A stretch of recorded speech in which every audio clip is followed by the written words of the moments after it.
Wonderful champions, so welcome back, and I know that your unit tests are round the corner and many of you are confused at this point of time how to prepare and what to focus on. So do not worry, I have got you back. So in this video we are going to discuss top 100 questions from the chapters that are there in your unit test 1 for PU2 students. Okay, so let us see the content for today's video. So I have 3 chapters: solutions, DNF block elements, and haloalkanes and haloarenes. So for all this we have 10 MCQs, 5 fill in the blanks questions. Now 2 and 3 marker questions. For solutions I have given you 15 questions, like they are mixed 2 and 3.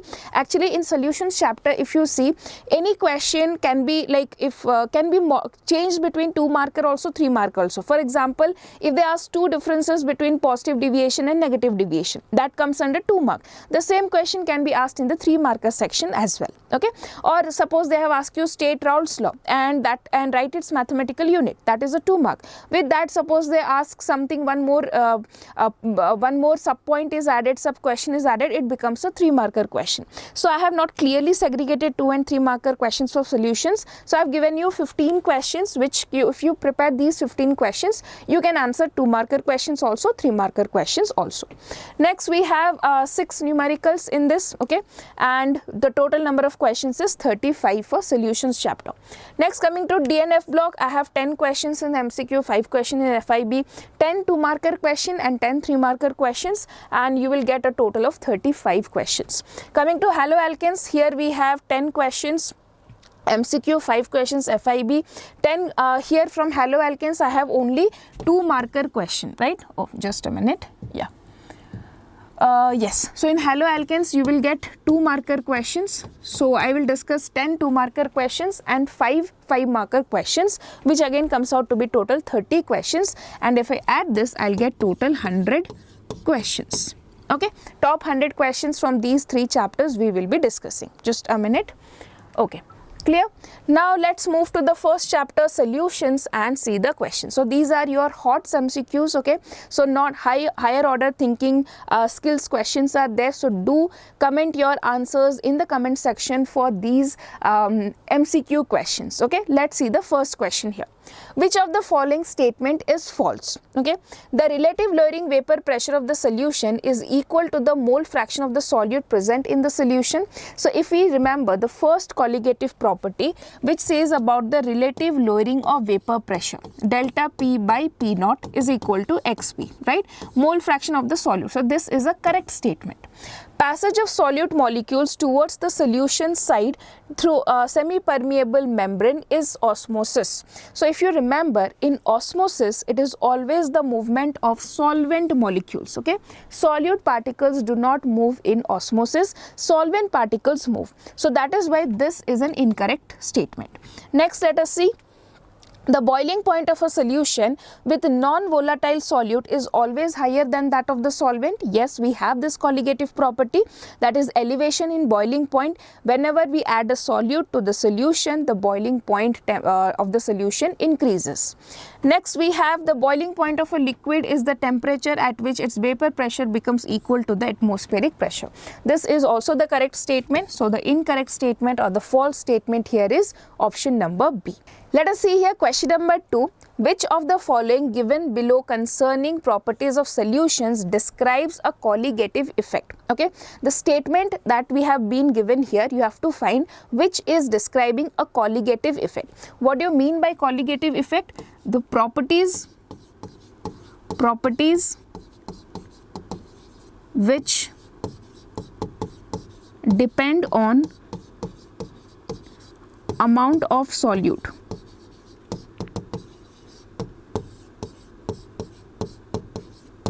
Okay, this is colligative effect. Now let's see the first point. Vapor pressure of a pure water decreases by the addition of nitric acid. Now what happens when we have water and you add nitric acid to that? The interaction between water, the interaction between water and nitric acid increases. Okay, the bonding between these two increases, as a result of which what will happen? The vapor pressure will decrease. Okay, so this is your negative deviation, but this is not because of colligative effect. This is because of interaction between the particles, right? So that is why this is not a colligative effect. Next, boiling point of pure water decreases by the addition of ethanol. So again, if I see, ethanol is there, okay, and you have pure water.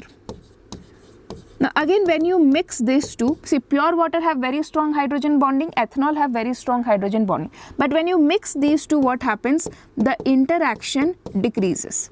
If the interaction decreases or it becomes weaker, okay, if the interactions become weaker, then what will happen?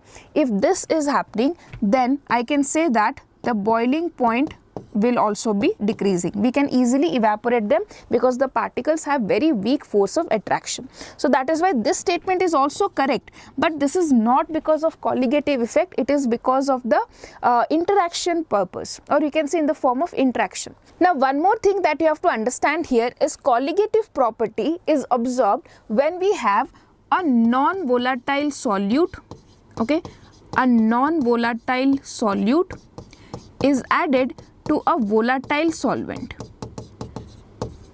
Okay, in that case we can observe colligative property. Now if I talk about point C, boiling point of pure benzene increases by the addition of toluene. So toluene here is non-volatile, okay, toluene here is a non-volatile solute, and you have benzene which is a volatile solvent, and when you add the solute, the boiling point will definitely increase. Okay, now coming to this one, and this is because of colligative property, not because of any interaction, because these form an ideal solution. Now here if I talk, vapor pressure of the pure benzene decreases by the addition of naphthalene. Now see, naphthalene, benzene is a volatile solvent and naphthalene is a volatile solute. In that case again we cannot have this colligative property, so this is also incorrect. Correct answer will be option number C here. Moving to the third question, molar solubility of helium, nitrogen and oxygen are plotted against the partial pressure of the gas at constant temperature. Henry's law constant of these gases will lie in the sequence of. So now if you see, what we can do is, I will consider one particular pressure, okay, you can just see at one particular pressure, or yeah, so if I consider this as the pressure, okay, at constant pressure, what is the solubility levels? You can see, which at this particular pressure, if I check, the solubility of helium is somewhere here, of nitrogen is here, and oxygen is here. So I can say at any particular pressure or at any particular partial pressure, the solubility of helium is least, then N2 and then O2, right? This is the order of solubility. Then what is the relation of Henry's law constant? If you know that KH, Henry's law constant, is inversely proportional to solubility. That means what I can say, that if O2 is highly soluble, its Henry's constant will be the least value. So I have O2 should have least value, then N2 and then He. So correct answer is option number B here. Moving to the fourth question, pi 1, pi 2, pi 3 and pi 4 are the osmotic pressure of 5% solution of urea, fructose, sucrose and KO respectively at certain temperature. The correct order of their magnitude is, okay, so 5% W by V. What is pi value? I into C into R into T, right? What is this for urea, fructose? So we just have to find this IC value for all of them, okay? So now if I see pi 1 is how much? Pi 1 will be, I can say 5 by urea is 60, okay, and I value is 1, so I'll have 1 by 12.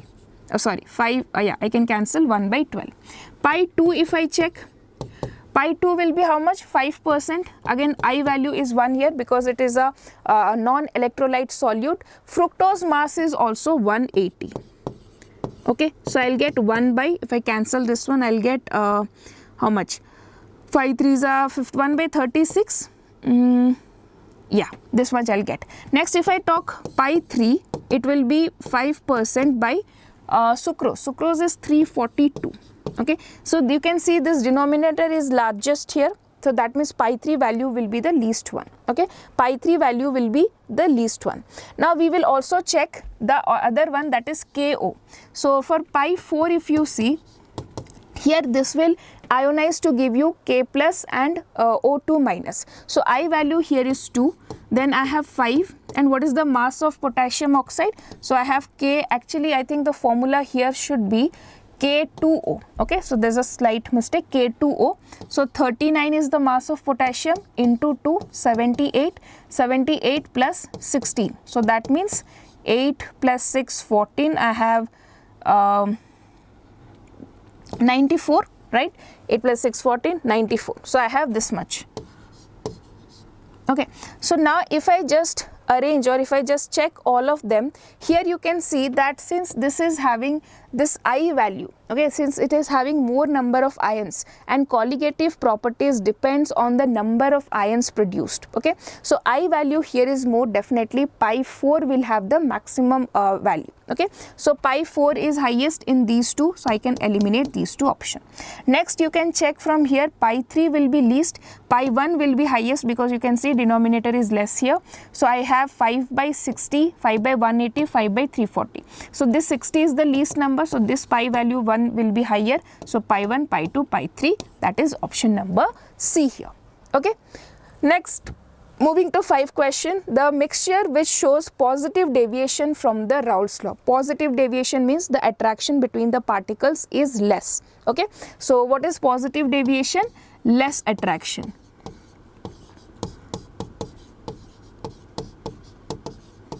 Okay, so chloroethane and bromoethane, ethanol and acetone, benzene and toluene, acetone and chloroform. So first of all, these two, chloroethane, bromoethane and benzene and toluene, they form ideal mixtures or ideal solutions. In ideal solutions, there is no positive and negative deviation. Third one, acetone and chloroform has positive deviation, or I can say, have negative deviation or strong interaction.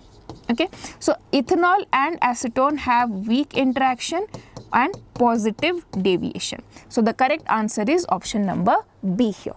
Okay, moving to the 6th question, concentration terms like mass, percentage, ppa, mole fraction and molality do not depend on temperature. However, molarity is a function of temperature because, so if you have seen the formula of molarity, if I write number of moles by volume of the solution in ml into 1000, right? So now if volume of the solution in ml, okay, if this is there, that is the volume. Now if the temperature changes, volume will also expand, and that is where the molarity is also affected. So what is the reason? Volume depends on temperature and molarity involves volume. Okay, so that is the correct answer, option number A here. Moving to the 7th question, assertion molecular mass of benzoic acid when determined by colligative properties is found high. Reason, dimerization of benzoic acid in solution. Now see, molecular mass of benzoic acid when determined by colligative properties is found high. Reason given here is dimerization of benzoic acid in the solution. So this is from your, I can say that is from your, the reason here is the Van 't Hoff factor, what we study, abnormal molar mass. Now let's see that suppose you have,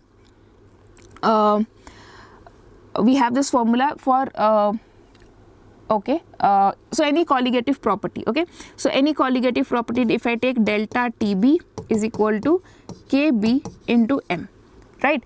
Now when we calculate the molar mass using this molality, we consider the particle as 1. Okay, but if the particle is behaving as a 2 particles, for example NaCl, it will behave as 2 particle, then we will find a different value for molarity.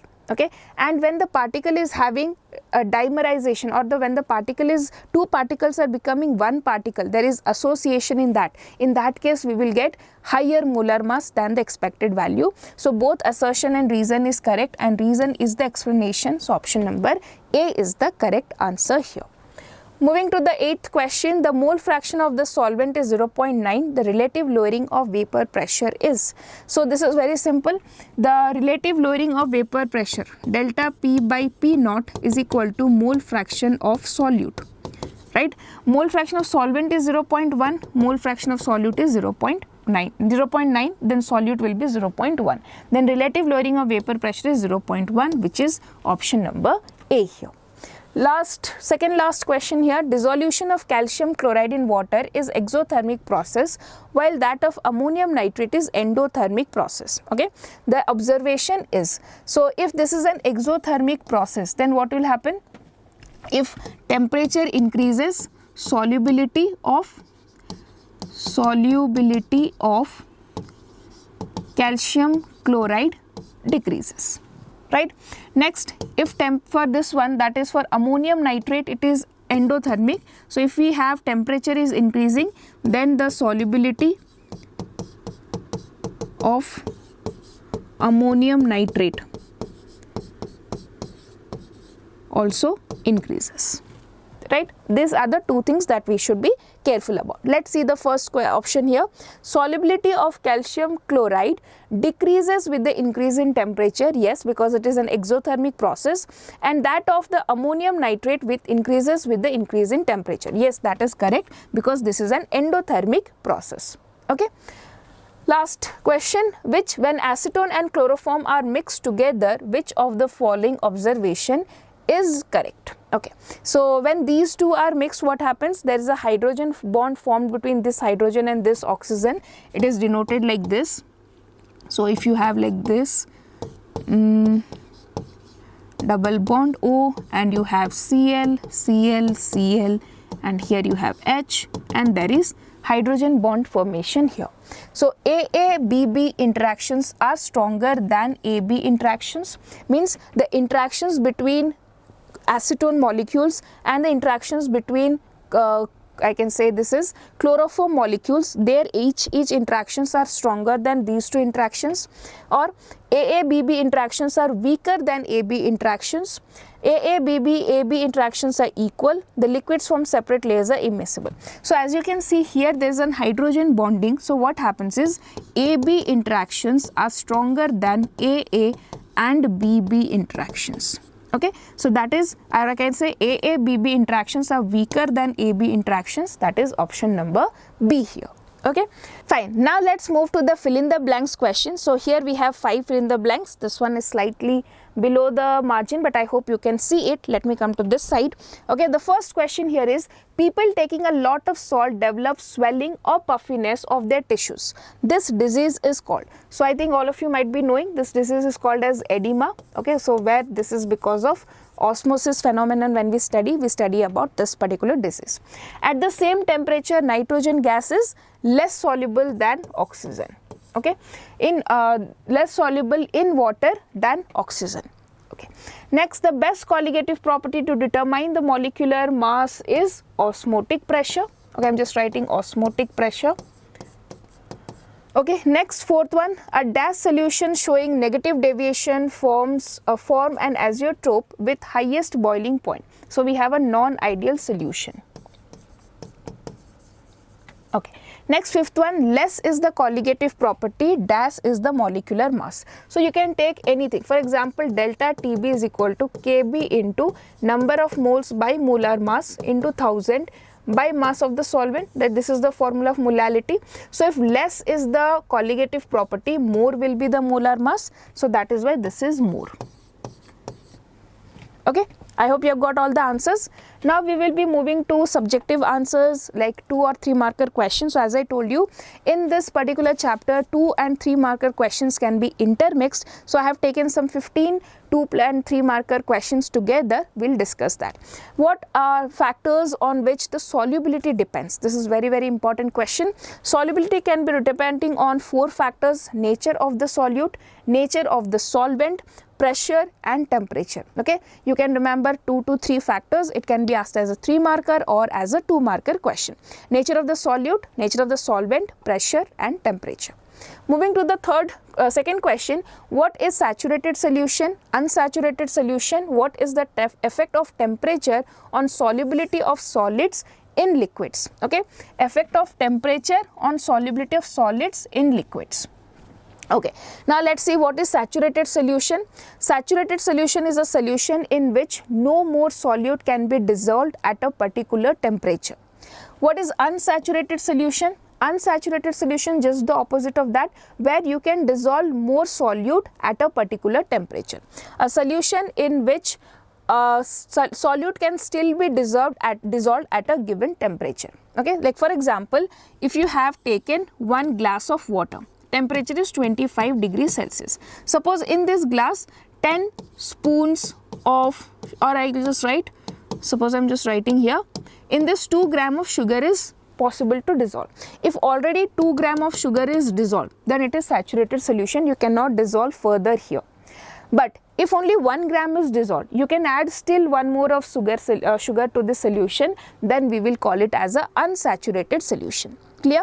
Next, the effect of temperature on solubility of solids in liquids. Now when I talk about effect of temperature, see, the dissolution of solid in liquid can be an exothermic process, but also can be an endothermic process. So if the dissolution is endothermic, okay, then the solubility increases on increasing of temperature. And if this dissolution process is exothermic, then the solubility decreases on increasing the temperature. Clear? And here one more question I'll take. What is the effect of temperature on the solubility of gases in liquids? So in that case, if it is gases, there is no exothermic, no endothermic, the solubility always decreases. Okay? Decreases on increasing temperature. Solubility of gases in the liquid always decreases on increasing of temperature. Clear? Next, we'll move to question number 3. State Henry's law, write its mathematical form. What is the significance of KH? Now see, for example, this question, if only the first statement is given as a question, it can be a 2-marker question. If they've added this one more term also, it becomes a 3-marker question. Okay. So Henry's law, as we all know, the partial pressure of the gas in vapor phase is proportional to the mole fraction of the gas in the solution. And how do we write it? P is equal to KH into X. What is this KH? KH represents Henry's constant. So here I want to tell you that for all the definitions, especially for laws, do not write from your own. Please learn it from the NCERT book. Whatever is given in the book, write down the exact statement for laws and definitions. Okay. Next we have what is the significance of KH. So if I see this one, P is equal to KH into X. Can I write KH is equal to P by X? X is what? Mole fraction, or it represents solubility. Okay. So I can say that if KH is more, solubility is less, or vice versa. So what is the significance of KH? KH higher value indicates lesser solubility. Clear? Let's move to the 4th question, 3 applications of Henry's law. This can be asked as a 2-marker question where you will be asked for 2 applications. So the first application here is in the carbonated beverages. So what is the Henry's law? If you give more pressure, more gas will be dissolved. So what we do, the carbonated drinks that we have, the cold drinks that you drink, in that there is an gas is dissolved, right? The carbon dioxide gas is dissolved, and that happens under very high pressure. So what we do, we take some bottle, okay, and then there is carbon dioxide gas here, and then here pressure is given, very high pressure is given. As a result, what happens, this carbon dioxide gets dissolved in this bottle. Okay, so that is why when you release the cap, okay, when you release the cap, the carbon dioxide gas comes out. Because the pressure is released, solubility decreases. That's the first application. What is the second application? In the second application is in the scuba diving. So what happens when the scuba divers go down, the pressure increases, so the solubility of the gases in the blood increases, and when they come out, pressure decreases, solubility decreases. So nitrogen gas gets dissolved to a greater extent in water, and when we come out, the nitrogen gas bubbles comes out from the blood because of the decrease in solubility, and these bubbles can block your arteries and veins, which causes a very, very serious condition, that is bends, right? So to avoid that, we add helium in our what we say, tanks, that is in your oxygen cylinders, we add helium some amount because its solubility is less compared to nitrogen. And the third is in the mountain. When you go to higher altitude, you find difficulty in breathing. This medical condition is called as anoxia. And why does that happen? When you go altitude high, okay, pressure is less, atmospheric pressure is less, solubility of oxygen in the blood is less, so less amount of oxygen reaches to brain and the brain doesn't work properly. So these are the three applications you can see here. First one is carbonated beverages. Bottled soft drinks and soda water are sealed under high pressure of carbon dioxide to increase its solubility using Henry's law. Second one, scuba divers. Divers use tanks with a mixture of gases under high pressure. If they ascend too quickly, means when they come out, dissolved gases, especially nitrogen, can form bubbles in the blood, causing decompression sickness, that is bends, explained by again Henry's law. Then we have high altitude breathing. So at high altitudes, what happened? Atmospheric pressure is low, so less oxygen dissolves in the blood, and this leads to an oxygen deficiency in the body, a condition known as hypoxia or anoxia. Okay, it is also called as anoxia. You write the term anoxia because that is given in your NCERT book. Okay. Moving to the fifth question, what is molarity? How does it vary with temperature? Write its SI unit. Okay, this is very simple, easy question. Molarity is what? Number of moles dissolved, number of moles of solute dissolves per liter of the solution. Number of moles of the solute dissolves in 1 liter of the solution. How it is denoted? It is denoted by the formula capital M is used for molarity. And what is its formula? Number of moles into solute by volume of the solution in ml into 1000. Now next question is, how does it vary with temperature? So see, very simple. When you increase the temperature, volume of the solution expands, volume increases, as a result of which molarity will decrease. So here you can see molarity varies with temperature because the volume of the solution changes with the temperature. As the temperature increases, volume expands, so molarity decreases. And what is its SI unit? Moles per liter, or you can just write down moles per liter. Next, sixth question, state Raoult's law of relative lowering of vapor pressure and write its mathematical form. So what does relative lowering of vapor pressure says? When a solute is added, when a non-volatile solute is added to a solvent, its vapor pressure decreases. Okay, that is your Raoult's law for relative lowering of vapor pressure. So let's see the statement here. It states that in a solution containing a non-volatile solute, the relative lowering of vapor pressure is equal to the mole fraction of the solute in the dilute solution. And we have this formula, delta P by P naught is equal to, this delta P is what? P naught minus P by P naught is equal to XB. Now what is this P naught here? Vapor pressure of the pure solvent, P vapor pressure of the solution, and mole fraction of the solute. Okay, this is very clear. Now a question maybe arises, why the vapor pressure decreases? Let us understand that in short. So now see, when you have a solution here, okay, if you have a closed container, what will happen? This solution, this is only a this is a solution, or I can say solvent, pure volatile solvent. So what will happen? This one will create vapors, okay, and these vapors, okay, since the container is closed, these vapors cannot escape, okay, so they will hit the I can say lid and then condense, okay. So at a certain point, the rate of evaporation and rate of condensation will become equal. At that point, whatever vapors are present in this container, these vapors will be exerting some pressure on the solution. That pressure is called as vapor pressure. Okay, now what happens when you add a non-volatile solute? When I add case 2, when I have added some non-volatile solute here, okay, so what will happen? Now see, since these are non-volatile, it will occupy some of the surface particles, okay. Now earlier, suppose these all particles were able to evaporate, now only these many particles will able to evaporate, Okay, more number of particles will evaporate, then more vapor pressure will be created. Now less number of particles are evaporating because some of the surface molecules are occupied by the non-volatile solute particles. So now less particles will evaporate, so less vapor will be created. So the vapor pressure of the solution, now because now this is not a solvent, it is a solution because you have already added a solute. So the vapor pressure of the solution is always less than the vapor pressure of the pure solvent. Okay, so please remember, vapor pressure of solution is less than vapor pressure of pure solvent. Clear?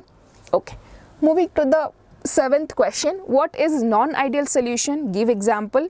Draw the graph of vapor pressure against mole fraction for non-ideal solutions. Okay, so when it is asked to draw the graph, you have to draw the graph for both the positive deviation as well as negative deviation. So what is non-ideal solution? A solution which does not obey Raoult's law is called as non-ideal solution.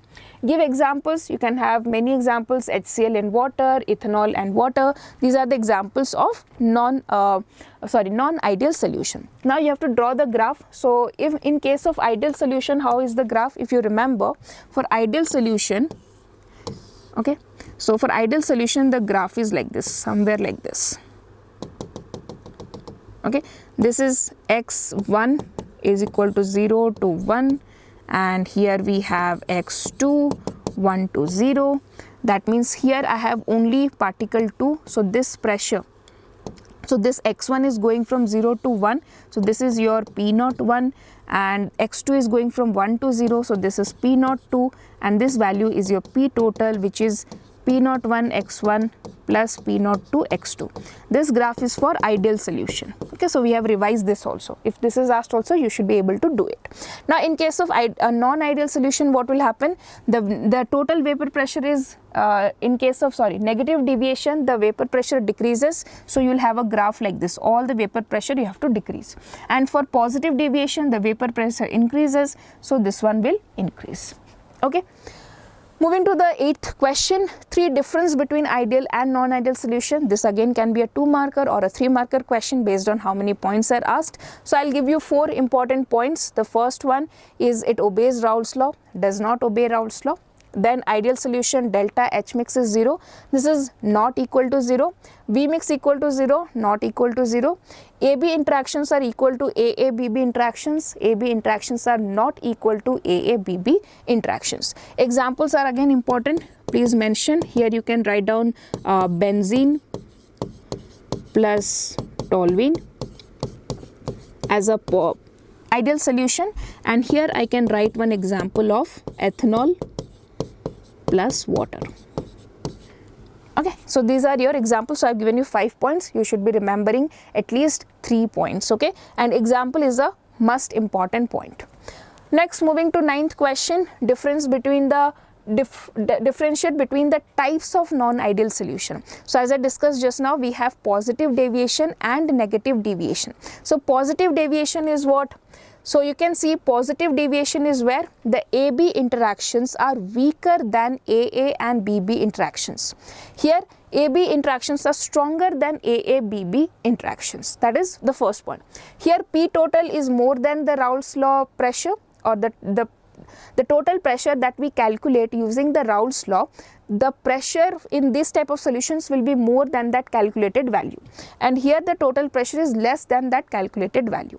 Delta H mix greater than 0, delta H mix is less than 0. Here you can add one more points. Delta V mix is greater than 0, and then we have delta V mix is less than 0. Examples, you have ethanol and acetone, CS2 and acetone, phenol, aniline, chloroform, acetone. These are all examples of positive and negative deviation. Next we have 10th one, give the type of deviations with reason. So acetone and ethanol, see, just understand, ethanol have very strong hydrogen bonding. Okay, now when you put acetone in that, the hydrogen bonding of ethanol is disturbed. So now what happens, the new solutions that has formed, in that the particles are not very close because ethanol and acetone are not able to form good hydrogen bond as compared to ethanol hydrogen bond. So since the bond breaks and the bond between ethanol and acetone is not very strong, we will get a positive deviation here. Okay, so the first one will get positive deviation. You can see the reason. In pure ethanol molecules, hydrogen bonded, okay, but on adding acetone, it molecules gets in between the ethanol. So two molecules of hydrogen ethanol are there, which is forming hydrogen bond. Now when you add acetone, there is two ethanols is there, and in between them one acetone molecule is there. Now this acetone molecule is not good in forming hydrogen bond with ethanols. So that is why what happens, the weakening of interactions takes place and we get a positive deviation. Next one, phenol and aniline. So in phenol and aniline, what you can see here, if I draw, phenol has a structure like this, okay, and I can draw aniline here.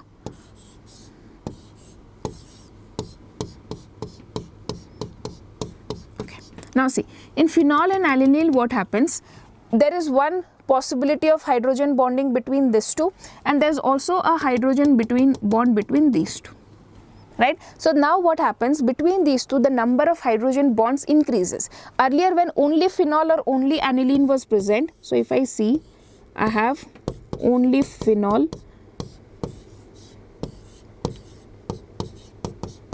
so there is a bond here, then there will be a next bond connected to the next OH group. But now you see between two molecules there are two bonds, means the number of bonds increases, the hydrogen bond becomes much more stronger. So this when the bond or the interactions become stronger, we get negative deviation.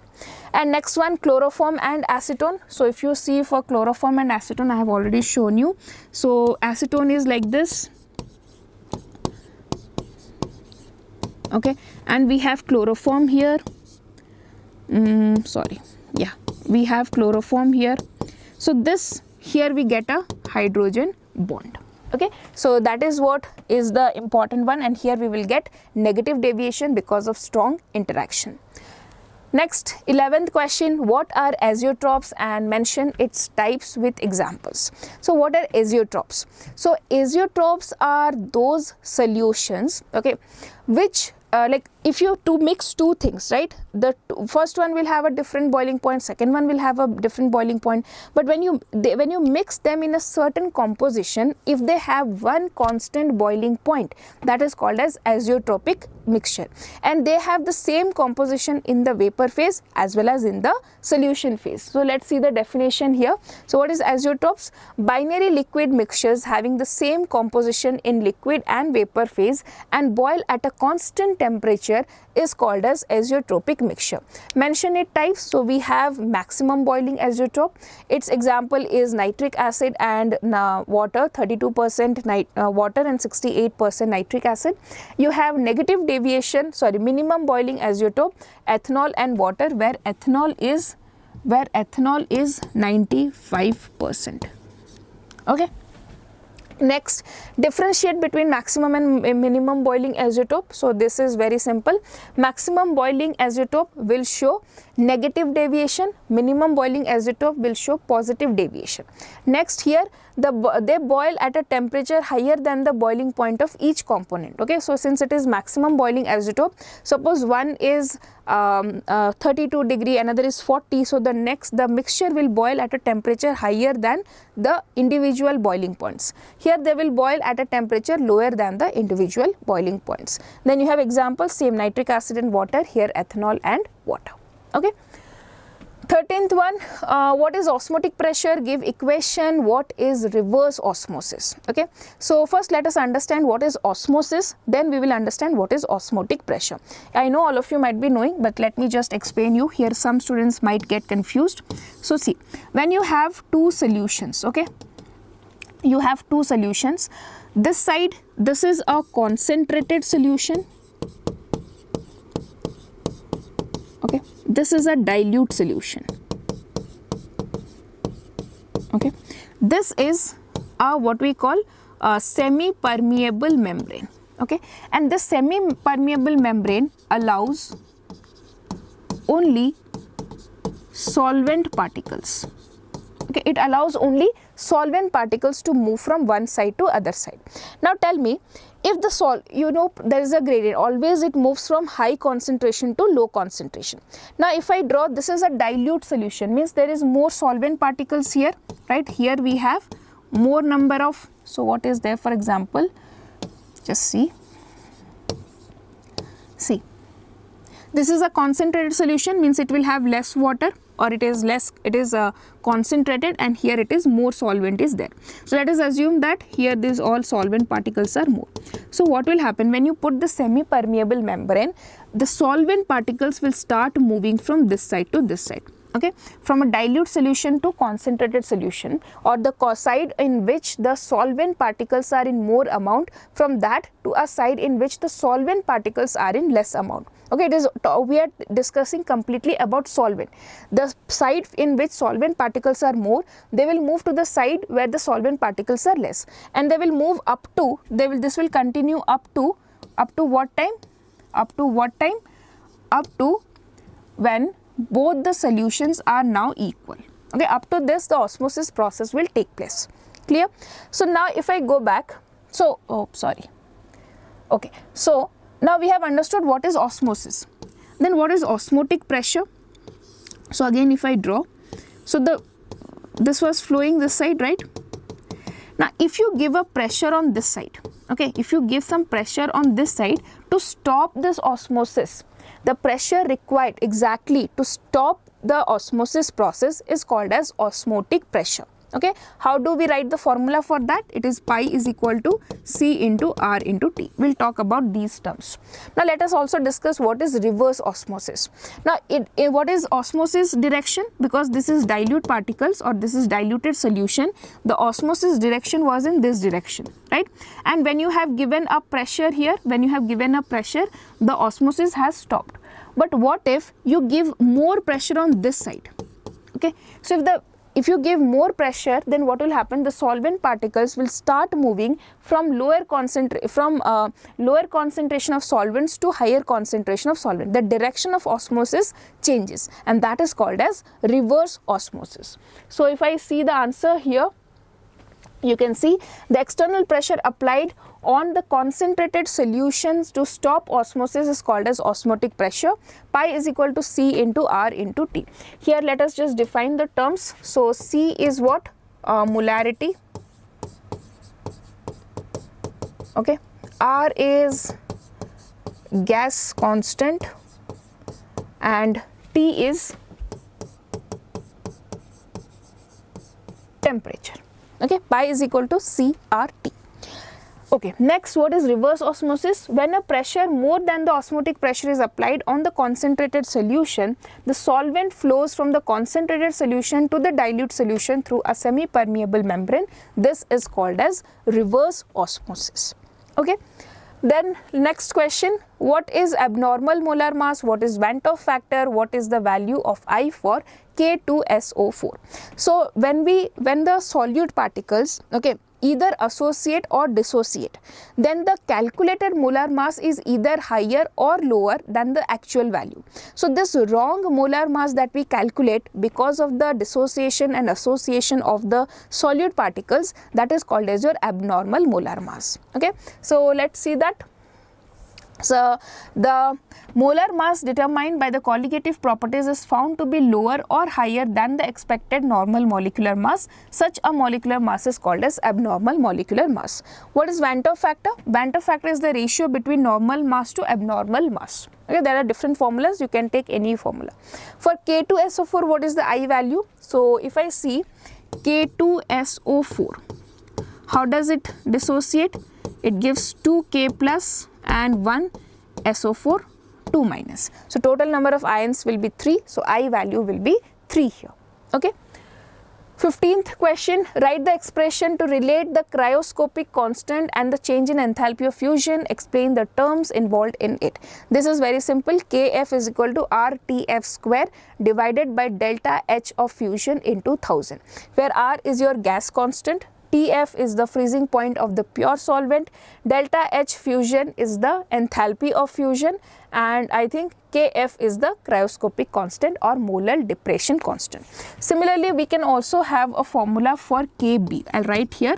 Kb will be equal to R TB square divided by delta H of vaporization into 1000. Okay, so these two anyone can be asked in the exam, so please revise both of them. Moving to the 16th question. So I told you I'll give you 15 questions, but one extra question I have. This question was asked in the model paper of 2025 model paper. So write 3 reasons to justify that osmotic pressure method has the advantage over other colligative properties for the measurement of the masses of the macromolecules or proteins and polymers. So why osmotic pressure colligative property is different? So there are 3 reasons. It uses molarity instead of molality. Second, can be measured even at the room temperature.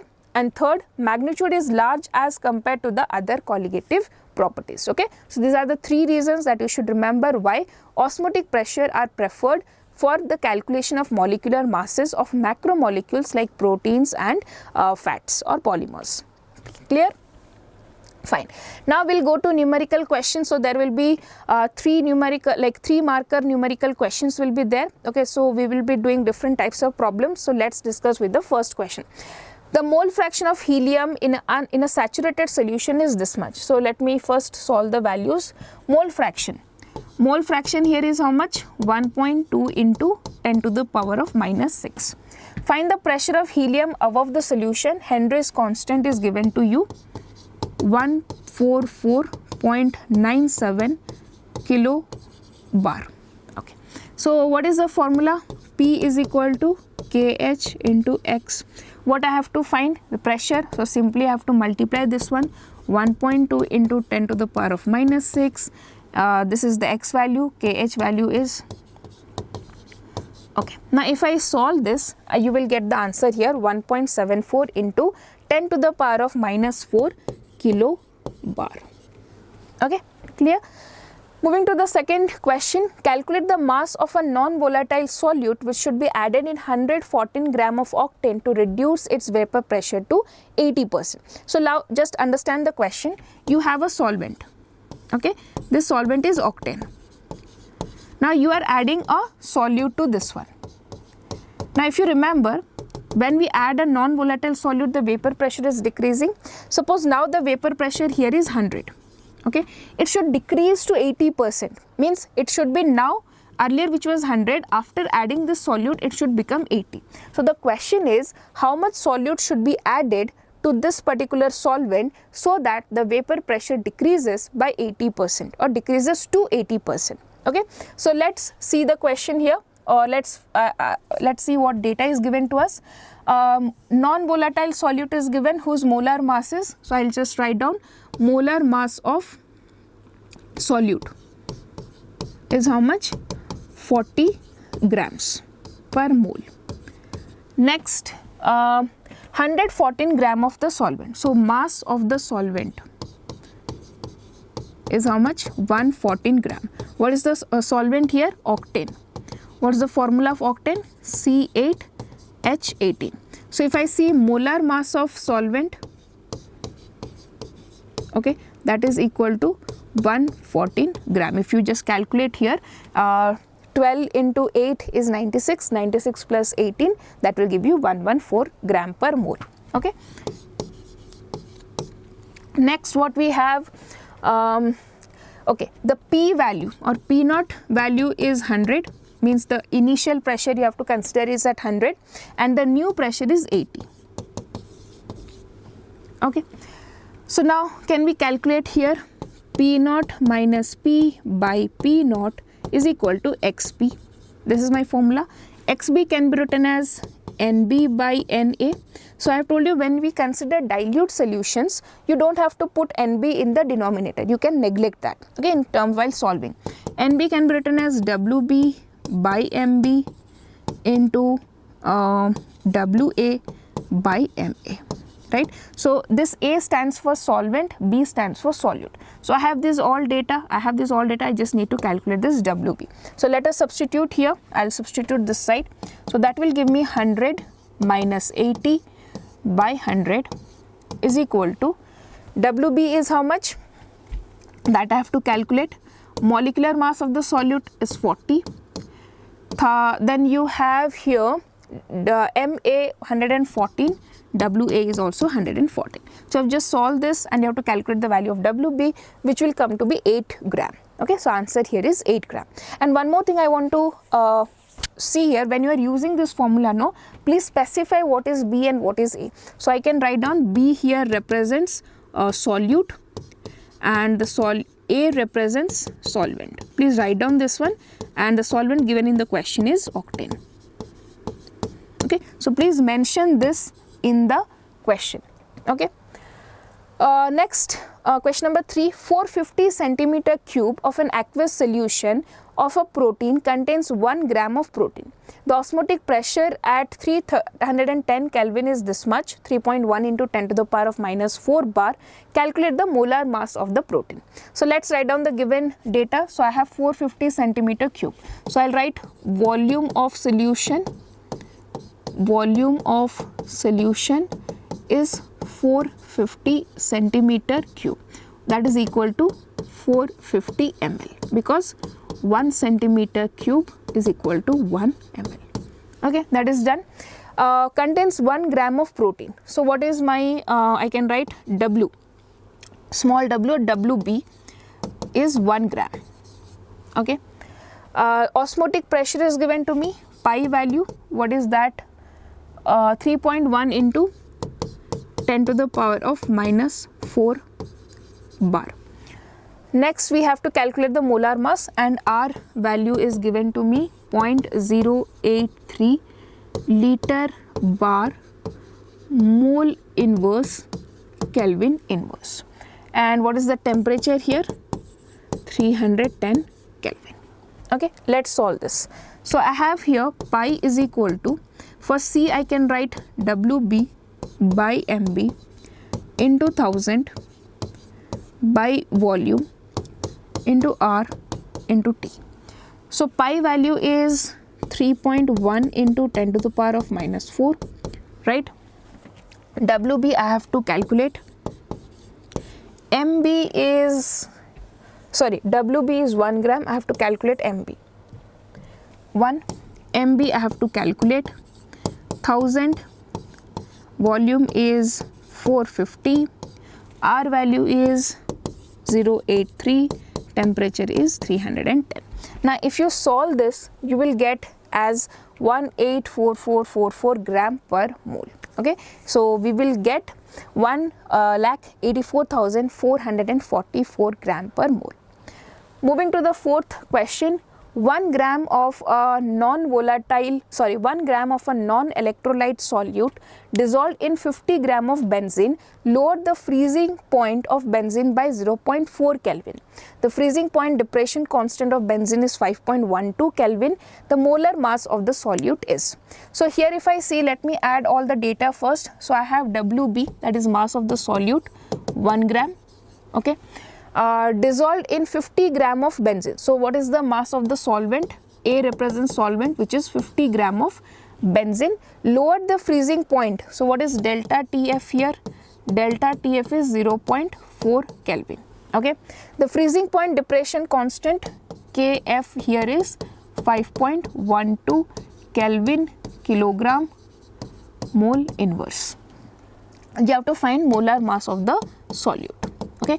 Again we have this very common formula, delta TF is equal to KF into M, and I can further write it in the expanded form.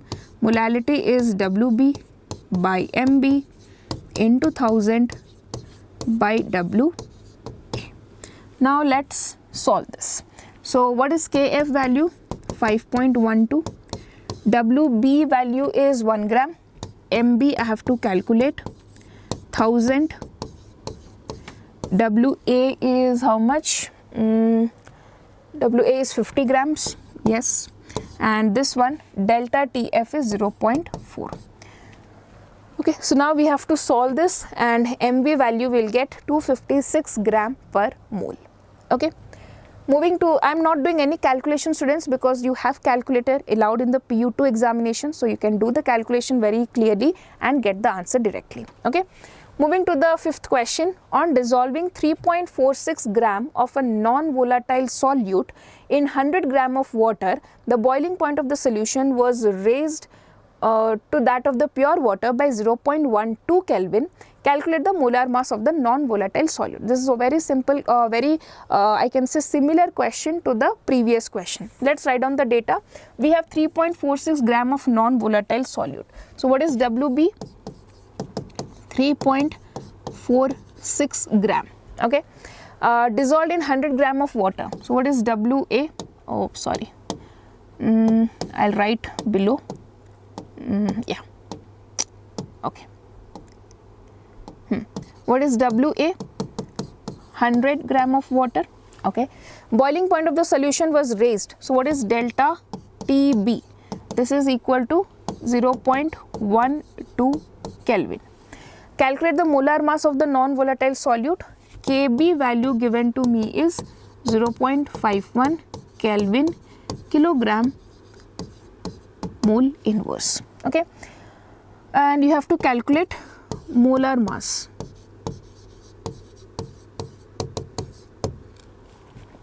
Clear? Now we will solve it. So what is my formula? Delta TB is equal to Kb into M. So this might confuse you. Let me just write down plain B here without showing any style in my handwriting. So I have WB by MB into 1000 by WA. Right? So I've substituted or put all the values. Now we just need to keep the values and then calculate the correct one. So I have delta TB value given to me as 0.12. Then I have Kb value is 0.51. Right? WB value is 3.46 gram. Okay.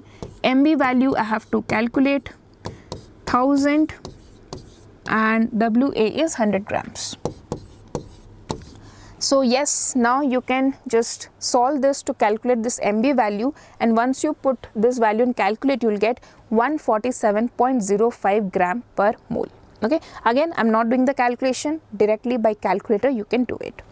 Moving to the sixth question, vapor pressure of benzene is 200 mm of Sg when 2 gram of non-volatile solute is dissolved in 78 gram of benzene. Benzene has a vapor pressure of 195 mm of Sg. Calculate the molar mass of the solute. This is also very similar to your relative lowering of vapor pressure concept. So first let us write down the vapor pressure of benzene, pure benzene is 200 mm or Hg. So I can write P naught is 200 mm Hg. Next, what is there? 2 gram of non-volatile solute is dissolved in 78 gram of benzene. 2 gram. So I can write WB is 2 gram. Okay. And WA is 78 grams. What is A here? A is benzene or solvent. Right. So can I get MA, molar mass of the solute? That is also 78 gram per mole. If you calculate for C6H6, 12 6 is 72, H6 is there, so 72 plus 6 is 78. I got MA. Next we have P value. Vapor pressure of the solution is 195 mm Hg. Okay, so you have to calculate the mass of the solute. So we can use the formula of our relative lowering of vapor pressure. What is the formula for relative lowering of vapor pressure? Delta P by P naught, or I can write P naught minus P by P naught is equal to XB, or I can write XB as NB by NA, and further you can write this as WB by WA. Sorry, just a minute. Yeah, WB by MB into WA by MA. Okay, so finally if I see, I can just conclude this formula to whatever data I have. Delta P, I can write like this, is equal to WB by MB into to WA by MA. So I'll substitute all the values and I just need to calculate this MB value. Okay, so let us substitute and check. So what is P naught value? P naught value is 200, right? P value is 195. This is again 200. Then WB value is 2 grams. MB you have to calculate. WA is 78.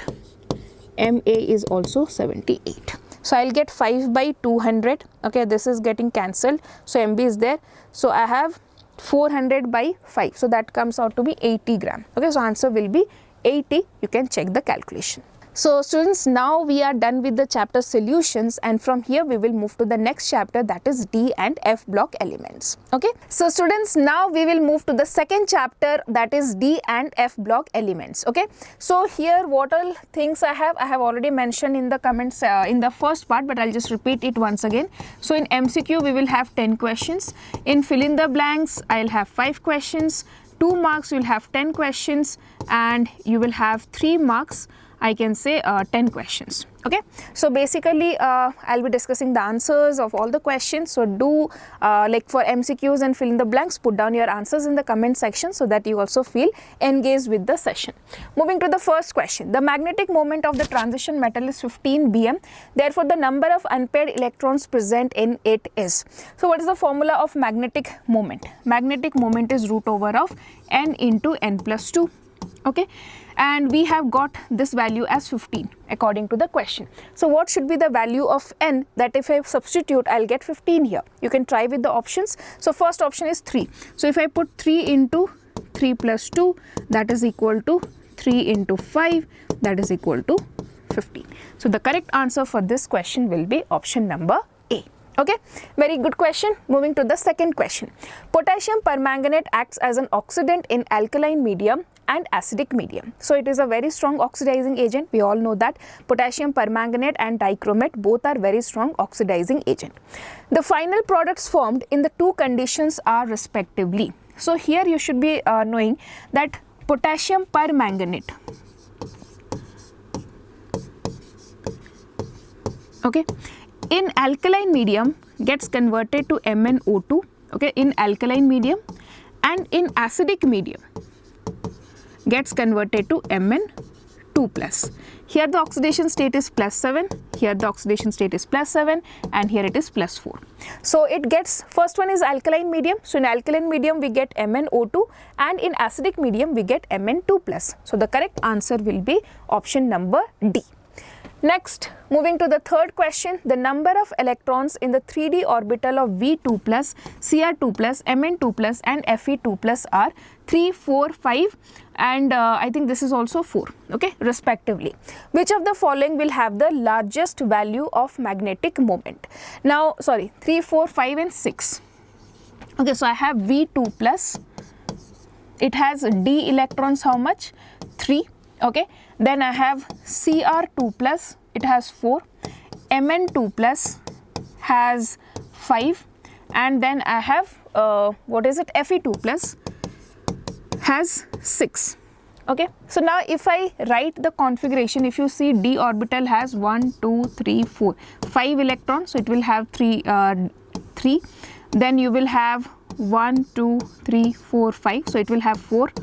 Okay, so here 3 electrons, here 4 electrons, then we have 5, that is 1, 2, 3, 4, 5, and then you have D6, that is, yes. So now if you see, the magnetic moment is directly dependent on the number of unpaired electrons. Okay, so here we have 4 unpaired electrons, 3 unpaired electrons, and here I have 5 unpaired electrons, and here also I have 4 unpaired electrons. So since here I have 5 unpaired electrons, this will react, or so this will have the highest magnetic moment. So the correct answer will be option number C.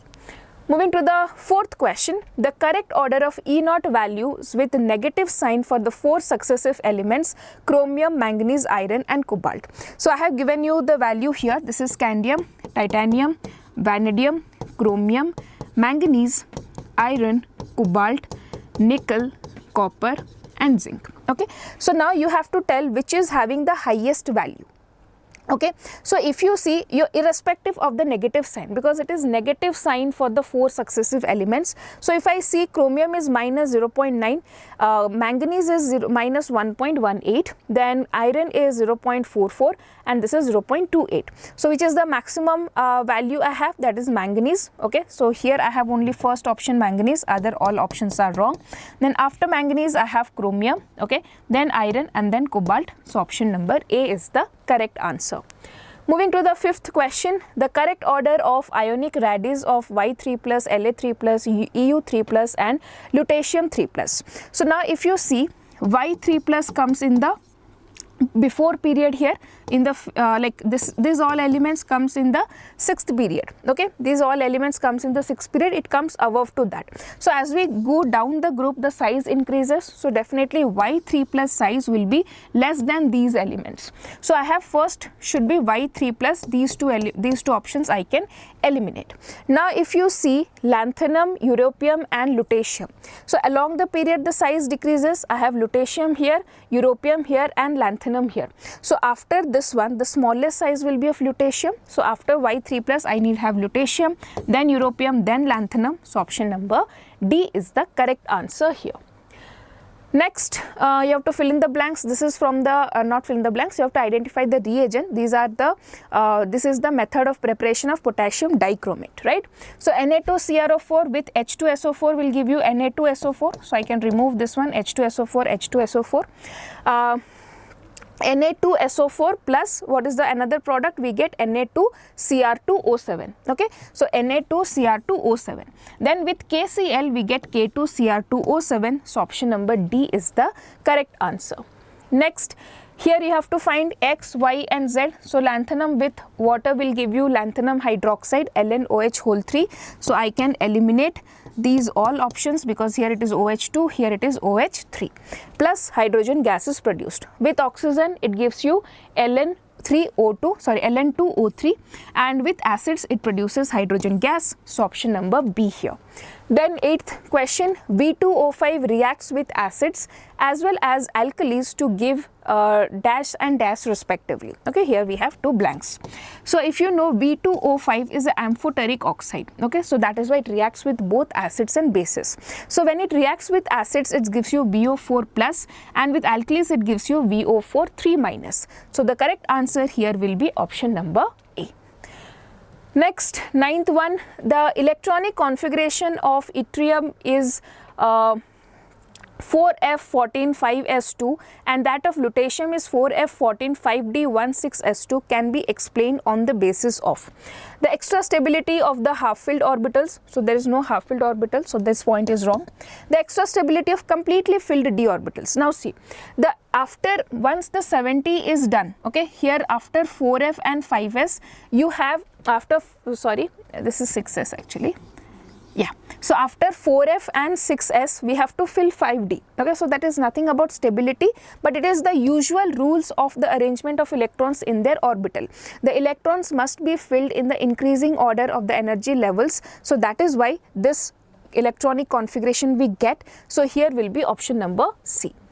Next, which of the following graph shows the correct trend in the size of 3 plus ions in lanthanides? So if you check lanthanides, in lanthanides what happens? In lanthanides we see that the size of the ions changes, right? So it decreases. So this is increasing. Okay, this is straight, this is some other shape. So this is decreasing. Option number B. Clear? Moving to now fill in the blanks question. Ionization energy is dash only slightly along the 3D series. Okay, so next, the loss of dash increase the stability. All the transition metals except dash form ionic metal oxides. As the dash of a metal increases, ionic character it decreases. Element with more unpaired electrons in 3D series is. So we have different options given here and we have to find the answer. So let's start with the whichever you are very confident. So element with more unpaired electrons in 3D series is. So if you remember that chromium has an electronic configuration of 3D 5 and 4s1. Okay, so maximum number of unpaired electrons are 6 here. Okay, so that is why this answer will be chromium. Okay, next we have ionization energy dash only slightly along the 3D series. So as we move along the period, the ionization energy increases but slightly. It also varies based on the other electronic configuration and other properties. So that is why it increases but slightly. Okay, the loss of dash increases the stability, the loss of exchange energy. Whenever the exchange energy decreases, the stability increases. So this is exchange energy. Okay, next, all the transition metals except scandium can form ionic,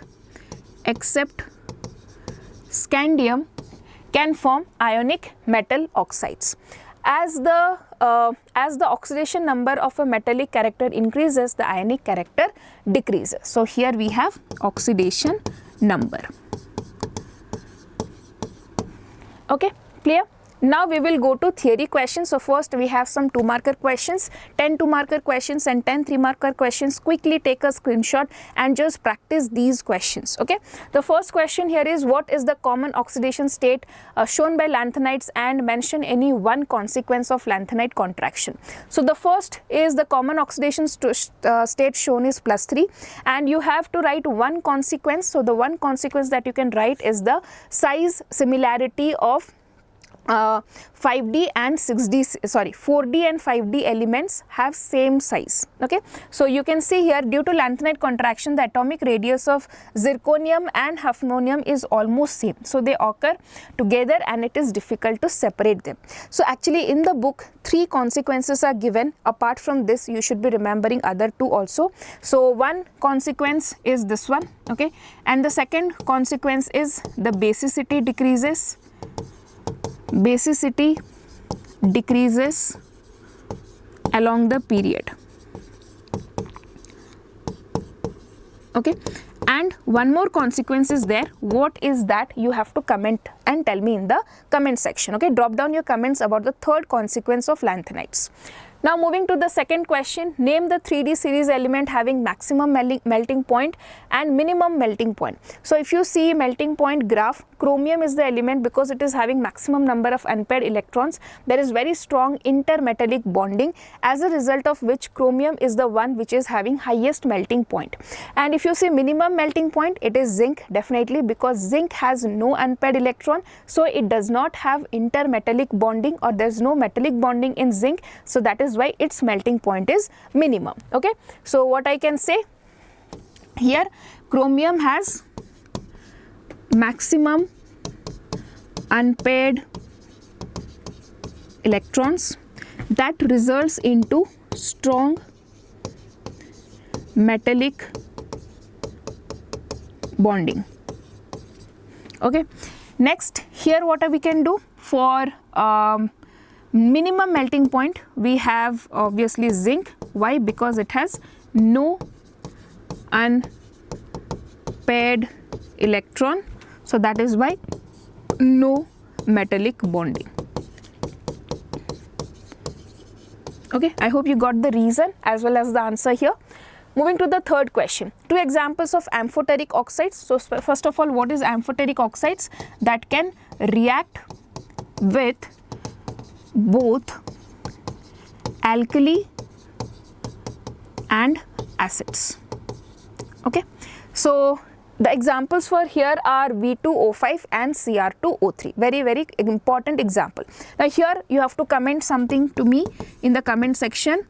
Acidic oxides, you have to give me 2 examples, and basic oxides. If you don't remember, quickly check the book and then put down in the comment section. Okay, so you will revise in this way. Moving to the fourth question, why is Cr2 plus reducing and Mn2 plus oxidizing when both have D4 configuration? This is very, very important question. First listen to my explanation, then I will show you the answer. Okay, please be very, very mindful here. Cr2 plus is reducing. What it is saying? Cr2 plus is reducing. Reducing means what? It will reduce others, itself it will get oxidized, right? Cr2 plus itself it will get oxidized. If Cr2 plus gets oxidized, what it will get? Cr3 plus it is a reducing agent, it will reduce others. Itself it will get oxidized. If it gets oxidized, its configuration is Cr3+, right? Now what is the configuration of Cr3+? So chromium is Cr3+ is D3 configuration. Okay, D3 configuration. So what happens is when chromium is present, the d orbital splits. Okay, if you have studied already coordination chemistry, you will understand. Otherwise, when you have any ion, okay, these 5 d orbitals are there, right? Yes. In Cr3+, what happens? These d orbitals split like this. 3 orbitals go here and 2 orbitals go here. This is called as T2g, this is called as Eg, and 3 electrons go. So this D3 configuration is actually what? T2g3. Okay, that is the configuration for Cr3+. Now if I talk about Mn3+, see, what is Mn3+ condition? Mn3+, it is told that it is oxidizing. If Mn3+ is oxidizing, then what it will do? Itself gets reduced. If it itself get reduced, what will be its configuration? Mn3+ will get reduced to Mn2+, which is having D5 configuration. And why this is stable? This is stable because it is half filled. Right? So what happens? Mn3+ tries to come to Mn2+, Cr2+ tries to go to Cr3+. Why Cr2+ tries to go to Cr3+? Because it gets a stable half-filled T2g configuration. Why Mn3+ goes to Mn2+? Because it gets a stable half-filled D5 configuration. So both are attaining stability by having different nature. So that is why Cr2+ is reducing in nature, Mn3+ is oxidizing in nature. Okay, so now how do we write this answer? So you see, Cr2+ is reducing because it easily loses 1 electron. See, if it is reducing means itself it will oxidize, and oxidation is loss of electrons. So it easily loses 1 electron to form Cr3+ D3, which is more stable half-filled T2g orbital configuration. Okay, so it has a configuration of T2g3. On the other hand, Mn3+ is oxidizing because it readily gains 1 electron to form Mn2+ D5, which has a stable half-filled D5 orbital configuration. I hope you are getting this.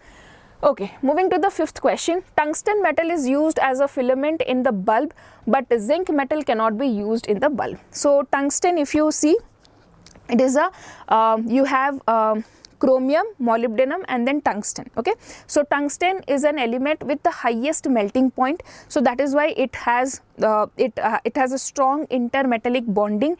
That is why its melting point is high. Now we have just discussed that zinc has no unpaired electron, so it cannot form metallic bonding, so that is why it is not used. Okay, how can we frame it in the answer? Tungsten has a very high melting point because of the metallic bonding, so it can withstand the high temperature inside an electric bulb without melting.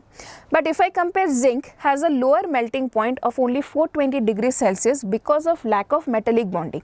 Now why there is lack of metallic bonding? Because there is no unpaired electron, and would melt quickly at the operating temperature of a bulb.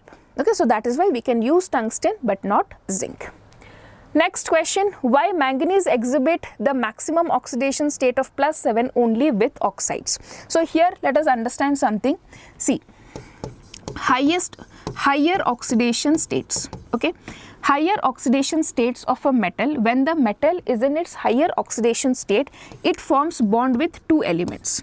One is fluorine, okay, one with oxygen.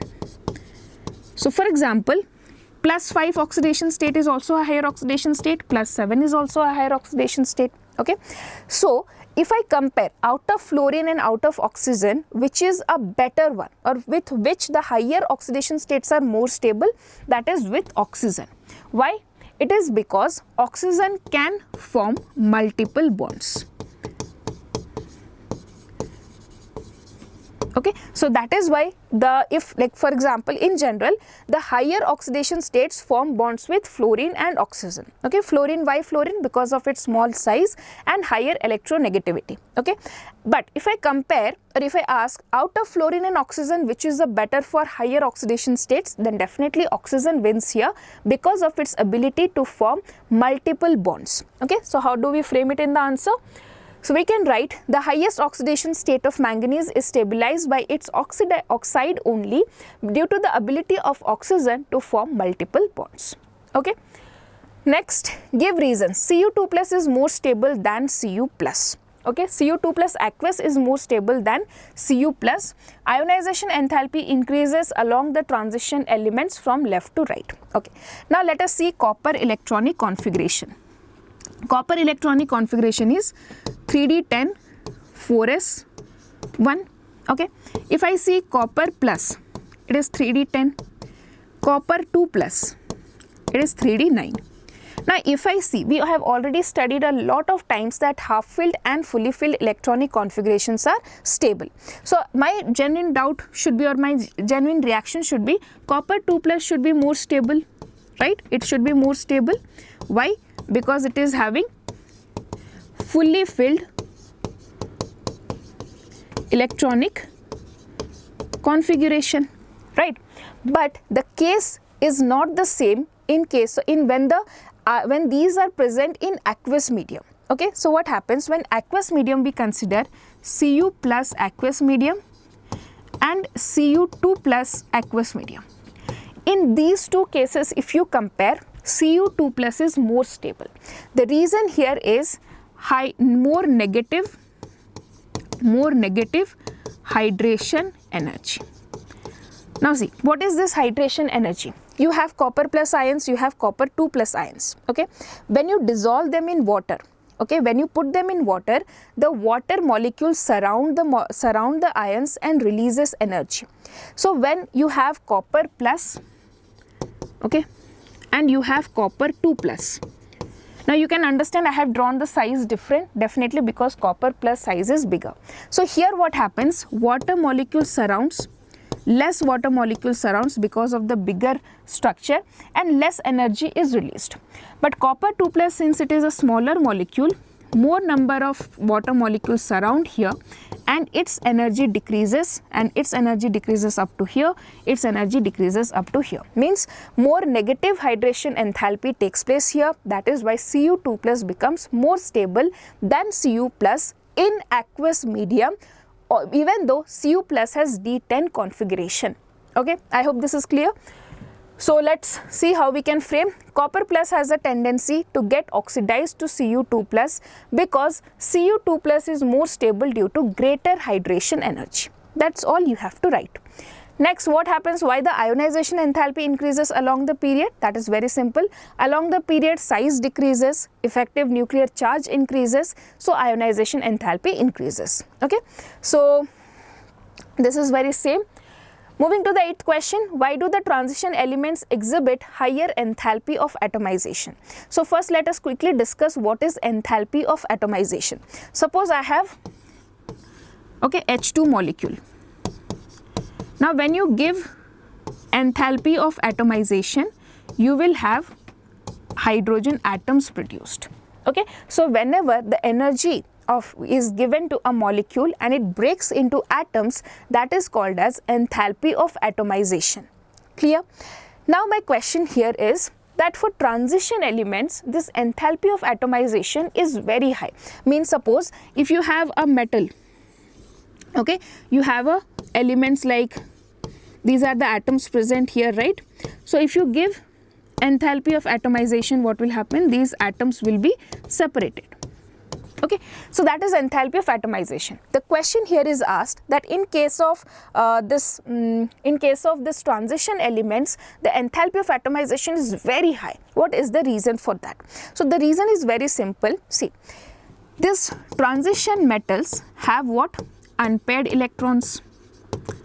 Okay, now these unpaired electrons are involved in metallic bonding, right? So because of this, the force between these atoms, okay, the force between these atoms are very strong or very high, as a result of which we need to give a very high energy to remove them or to separate them, and that is why the enthalpy of atomization is very high. So you can see, because of large number of unpaired electrons in the atoms, they have stronger interatomic interaction. This interatomic interaction is nothing but your metallic bonding. and hence stronger bonding between the atoms results in the higher enthalpies of atomization. Okay. Ninth one, which is a stronger reducing agent, Cr2 plus or Fe2 plus. Again, this is a very important question.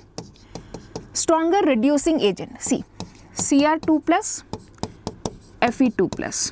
Stronger reducing agent means they will reduce others, itself it will get oxidized. So Cr2 plus will get oxidized to Cr3 plus, Fe2 plus will get oxidized to Fe3 plus. Now if you see, chromium electronic configuration is 3d5-4s1. So 3r3 plus will have a configuration of d3, and here we have 3d6 and 4s2. So Fe3 plus will have d5 configuration, here it will have d3 configuration. Now what is the case? See, as we have just discussed a few minutes before, in d3 configuration what happens? You get T2G3 configuration.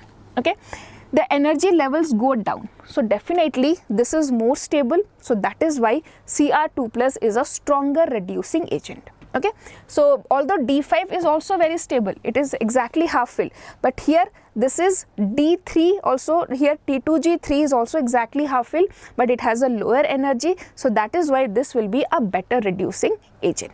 Okay, so how can we frame it? First, Cr2 plus is a stronger reducing agent. Why? Cr2 plus easily gets oxidized to Cr3 plus, that is 3d3, which has a more stable half-filled T2G3 configuration. Okay, half-filled T2G3 configuration. Fe2 plus is less readily oxidized to Fe3 plus, although Fe3 plus is also stable due to its half-filled configuration. But here, since Cr2 plus can lose an electron much easier because it is getting stabilized, it is a better reducing agent. Okay. Next, we have the magnetic moment calculation for Ti3 plus. Okay, what is the oxidation electronic configuration for titanium, scandium, titanium, right? So 3d2, 4s2.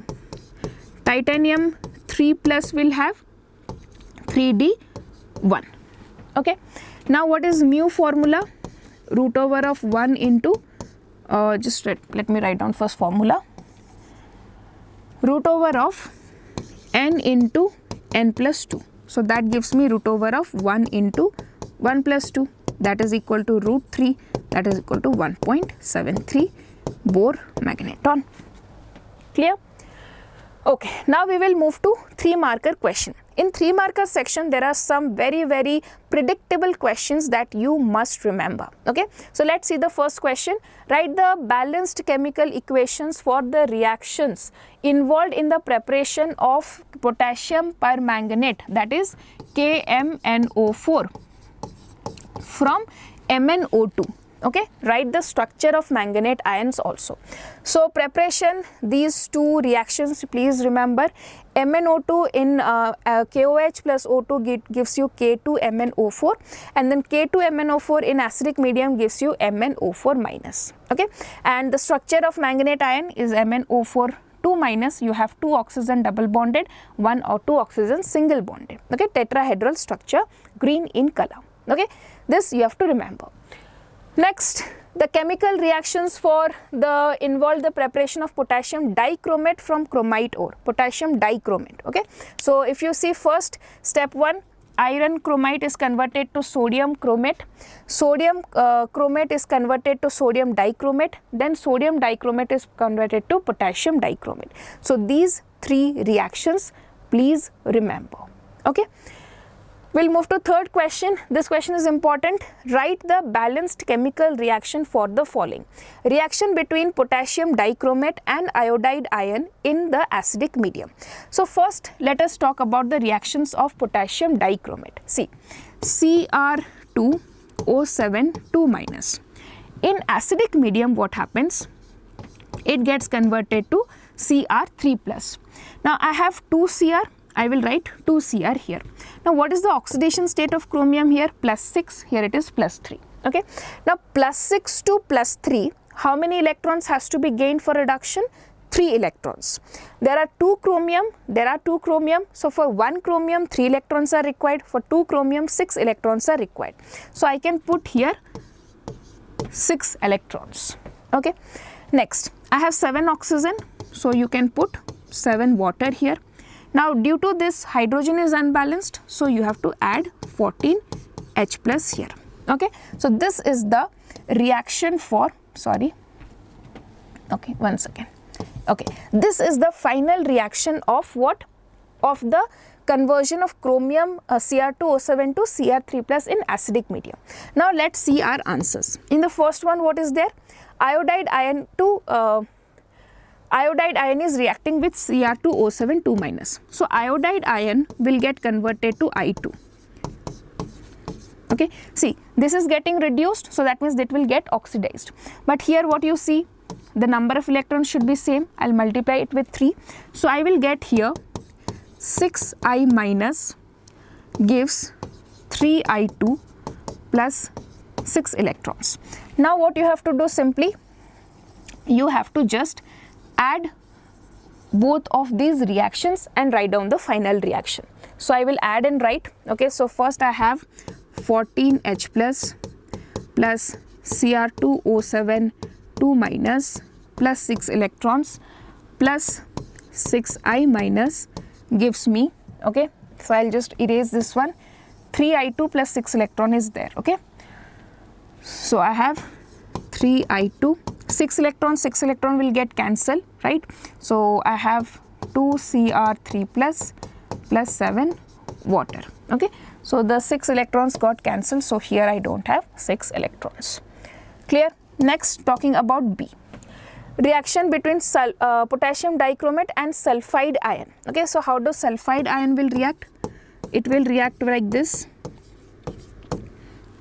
Okay, sulfide ion can react like this. Just you need to add these two reactions. So again I'll multiply with 3 to make the number of electrons same. Okay, right, now you have to add these two reactions. So what I will get if I add both of these reactions? So I will add and I'll get, sorry, just a minute. Yeah, so I'll get, first I'll keep whatever is there, 14H plus Cr2O7 2 minus. Okay, next you have 3S2 minus. Okay, then you have, that will get converted to 3S plus 2Cr3 plus 7 water. Okay, this was the conversion. 6 electrons will get cancelled. Now let's try the third one here. Okay, so stannous in the acidic medium. Stannous is what? Sn. I'll use different color, just a minute. Okay, stannous is what? Sn2 plus, it gets converted to Sn4 plus with the loss of 2 electrons. Again you will multiply 3 here and 3 here to make the number of electrons same. So just I have to write the final answer. So I will add all the other things here. So what is there before this? 14H plus. So I am adding this equation and writing together. Sn4 plus 2Cr3 plus 7 water. So if you just know how to get this particular reaction, all other reactions you can write by your own. Next, similarly we have for potassium permanganate. Okay, now for potassium permanganate, this A and B is very important.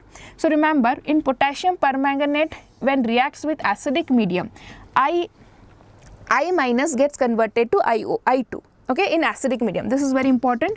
I minus to I2 by what? By MnO4 minus when it is in acidic medium. But I minus gets converted to IO3 minus by MnO4 minus when it is in neutral or alkali medium, slightly alkali or neutral medium. Okay, this you should be very careful here. Okay, please mark this. So here I have already got you the reactions. So you can see I minus gets so in acidic medium MnO4 gets converted to Mn2 plus, I minus gets converted to I2. Okay, and we have 16H plus and 8H2O. Now coming to neutral medium, MnO4 minus gets converted to MnO2, I minus gets converted to IO3 minus. Okay, next you have oxalate ion. So again we have oxalate ion gets converted to carbon dioxide. MnO4 to Mn2 plus, 16H plus to 8 water. Okay, these reactions already you can see it's there in the book, you can take this. Okay. Next, what are interstitial compounds and write any two properties of it. Very simple question, direct question. Interstitial compounds are those compounds where there are certain voids or gaps present in between the atoms, and these voids are filled by smaller elements like carbon, hydrogen and nitrogen, and these are non-stoichiometric. What are their properties? They improve the hardness of the metal, they are non-reactive, right? They are chemically inert. So these are some of the properties. So you can see here the compounds in which small atoms like hydrogen, carbon and nitrogen are trapped into the empty space or cavities of the crystal lattices of metals. Such compounds are called as interstitial compounds. Here please see some examples are given, do remember them, and remember these are non-stoichiometric. Properties I have given you three. They have high melting point, they are chemically inert and they retain the metallic conductivity. Okay. Next, write the composition for the following. So this is something questions can be asked like in MCQ also, so be very thorough here. So UK copper is what? Copper coated with steel. Silver UK coins is copper and nickel. And you have Ziegler catalyst is TiCl4 with AlCH3 3. Okay, these three please remember. Some more questions like this. Name the catalyst used in Haber's process. So that is finely divided iron. In Waker's process we have PdCl2. In hydrogenation of fats we have nickel. Okay. Next, write the products formed when lanthanides reacts with carbon. So when lanthanide reacts with carbon, the product is LnC2. Okay. When it reacts with nitrogen, you have LnN, and when it reacts with acids, you get H2 gas. Okay. So these are the products. Next, give reasons that actinoids shows a higher oxidation state, means more number of oxidation state. Actinoid contraction is greater from element to element than lanthanide contraction. Chemical properties of actinoids is less known. Okay. The first thing. So if you see the lanthanides and actinoids are able to show variable oxidation states because of the involvement of N-2D, N-2F, N-2D and Ns electrons. Okay, so all of them participate in the bond formation. That is why variable oxidation states are shown. So in case of actinoids, what happened? There's a greater range of oxidation states due to the fact that 5F, 6D and 7S levels are of comparable energies. Okay. Next, we have actinoid contraction is greater than lanthanide contraction. That is because of the poor shielding by 5F electrons. In lanthanides, it was by 4F electrons, which was a better shielder as compared to 5F orbital.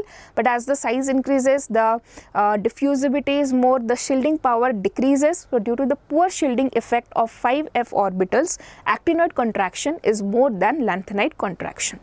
Next, chemical properties of actinoids are less known. So this itself can be a 3-mark question, and it was asked in the last year model papers as well as in midterm papers also. So there are 3 reasons here. The first reason here is lanthanoids are radioactive. This is reason number 1. They have very short half-life and they are always produced in nanograms. So it is very difficult to study their chemical properties. Remember, this itself can be a 3-marker question. Okay. So moving to the last question here, transition metals form a large number of complex compounds, gives 3 reasons. So this is very important question again. You should be exactly remembering the reasons that is given in the book. The first one is the smaller size of the transition metal. Then you have larger ionic charge and they have the availability of vacant d orbitals. Okay. Here I remember one more question is also very important, and it has asked me multiple times in the examination that the transition elements also behave or have catalytic property. What is the reason for that? Here also we have 3 reasons or 4 reasons. You should be remembering that. Very important question. Very important question.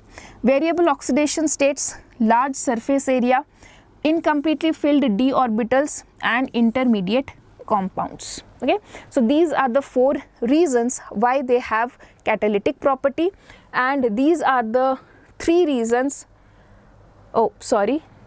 Yeah, 1 second. These are the 3 reasons why they form complex compounds. Okay, so please do not get confused, and these are very important questions, very simple to score also, so you can definitely remember these properties. Okay, so now in DNF block we have completed all the questions. The next chapter is haloalkanes and haloarenes. So my dear PU2 students, so we are in the last phase or the last chapter of this video, that is haloalkanes and haloarenes. So let me quickly tell you what all things we are going to cover here. So as I have discussed, we will have 10 MCQs, okay, then we have 5 fill in the blanks questions, then I have for you 10 2-marker question. Now see, if I follow or if I just recall the last year blueprint, from last year blueprint, this was the chapter from where you will get 1 2-marker question. Okay, so I will be doing 10 2-marker questions, so you will have a practice, and mostly that 1 2-marker question that you are going to get in your final examinations will definitely be falling from this 10 questions, and the number of questions of these haloalkanes and haloarenes may be more in your unit test, because you know there are only 3 chapters. Okay, next we have 4 questions from 5 markers. Okay, let's get started with the first MCQ. So statement based questions are here. Enantiomers are non-superimposable mirror images on each other. Yes, that is correct. A racemic mixture shows the 0 optical rotation. This is also correct, but are they the explanation of each other? No. This is a different statement, this is a different statement. Okay, so what I can say, both the statement 1 and 2 are correct. Yes, that is option number A here. Okay, next moving to question number 2, 1,2-dichloroethane is an example of. So if you see, we have 1,2-dichloroethane. Okay, so this are example, you have adjacent carbons on which we have halogen atom, so this is called as vicinal dihalides, so that is your option number C. Okay, now if you see, this is also called as alkylene dihalides. Okay, we also call it as alkylene dihalides, so this both A and C will be correct for this particular question. Okay, there in exam you won't be getting such questions, but in this particular question both of them are correct. Okay, next, 4 haloalkane compounds represented by letter M, N and O, P have the boiling points respectively. So I have M, N, O and P. What is the boiling point of M? 24.2 degrees Celsius. Okay, then for N I have 38 degrees Celsius. For oxygen I have 3.5 degrees Celsius. Okay, and for P I have 101.6 degree Celsius respectively. Among the 4 compounds, N is most likely to be. Okay, now see, if you see, these are the 4 compounds that is given to you: CH3Cl, CH3Br, C2H5Br, C3H7I. Now as the mass is more, the boiling point will definitely be more, so I can say that this one C3H7I will be the one with highest boiling point, which is here, C3H7I. Okay, now you see the next highest boiling point is of N, right? So what can be the next possible? You can see C2H5Br.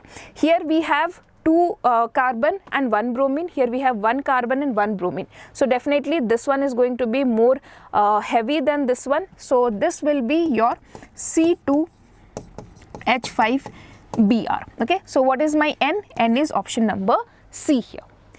Then I'll go to question number 4. The homologous series of alkyl halides are generally represented by the formula. So you know what is the alkane formula? CnH2n plus 2. Now one of the hydrogen is replaced with X. So what I will get? CnH2n plus 1, because one hydrogen is removed and that one hydrogen is replaced by X. So we have CnH2n plus 1 into X. 5th question. Toluene reacts with a halogen in the presence of FeC iron chloride, giving ortho and para-halo compounds. The reaction is, so this is your electrophilic substitution reaction. We know that haloarenes undergo electrophilic substitution reaction, so option number B here. Next we have which reagent will you use for the following reaction. Okay, so I have CH3, CH2, CH3, and then you have chlorines replaced at this different carbons. So we get a mix of products when we have free radical halogenation or when I use the reagent Cl2 UV light. That is option number A here. Next question, arrange the following in the increasing order of their boiling point. So what is the rule for boiling point? For boiling point, what happens? It increases with the increase in mass, okay, and it decreases with branching.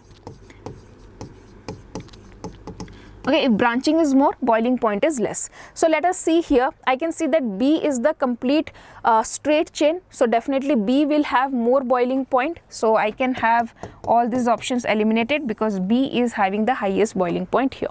Next, if I see out of this one, next you have A here. Then you have this one with more branches. So you will have A and then C. So option number C is the correct answer. Eighth one, the position of Br in the compound can be classified as. So you have CH3, CH, double bond CH, right? Then you have C, then you have Br, you have CH3, and then you have CH3. Now if you see this particular carbon is adjacent to a carbon containing double bonded. So this carbon is called as your allylic carbon. So I have option number A here. Ninth question, chlorobenzene is formed by the reaction of chlorine with benzene in the presence of AlCl3. Which of the following species attacks the benzene ring in this reaction? So if you see, we take benzene, okay, and when you react it with chlorine in presence of AlCl3, you get chlorobenzene is formed by the reaction of chlorine with benzene. Okay, so I'll get chlorobenzene. Now what exactly this things produces? When you take this combination, okay, this is a Lewis acid. So what it will do? You will get Cl plus and then AlCl4 minus. Okay, you will get a compound like this and Cl plus. Now what will happen? Since this is a nucleophile, okay, and this is an electrophile, so this one can now attack on this one, Cl plus. Okay, so what we will call, or what is the species that is formed? That is your option number B, Cl plus. Now we have 10th one, what is A in the following reaction? Now this is very important question. Okay, now see, when you add HCl, the Cl will not go to the ring. Okay, it will be attached in this aliphatic chain. So all those options where chlorine is attached to the ring, we can eliminate. So there's only one option where this chlorine is going and attaching to the ring. So I can eliminate that.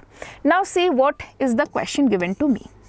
So I have this one, CH2, CH, double bond CH2, and then you have HCl.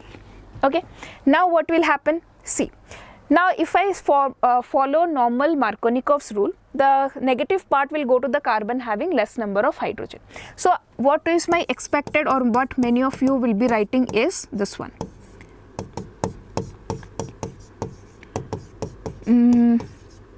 Yes, right, you will be writing this one. But here again there is something that you should be very careful. This is not the correct answer. This is wrong answer. Okay, why it is wrong? Let me explain you. See, okay, now if I just erase this. So first of all, what happens in this particular case? If you see, we will have one carbocation formed here, right? So what will be the carbocation formed here? I will get a compound like this. Then I will have CH2, CH plus CH3. This is a carbocation formed here. Now this if this carbocation could have been formed here on this particular carbon, what we would have got, what extra thing we would have got is, if this carbocation would have formed on this carbon, it would have been resonance stabilized.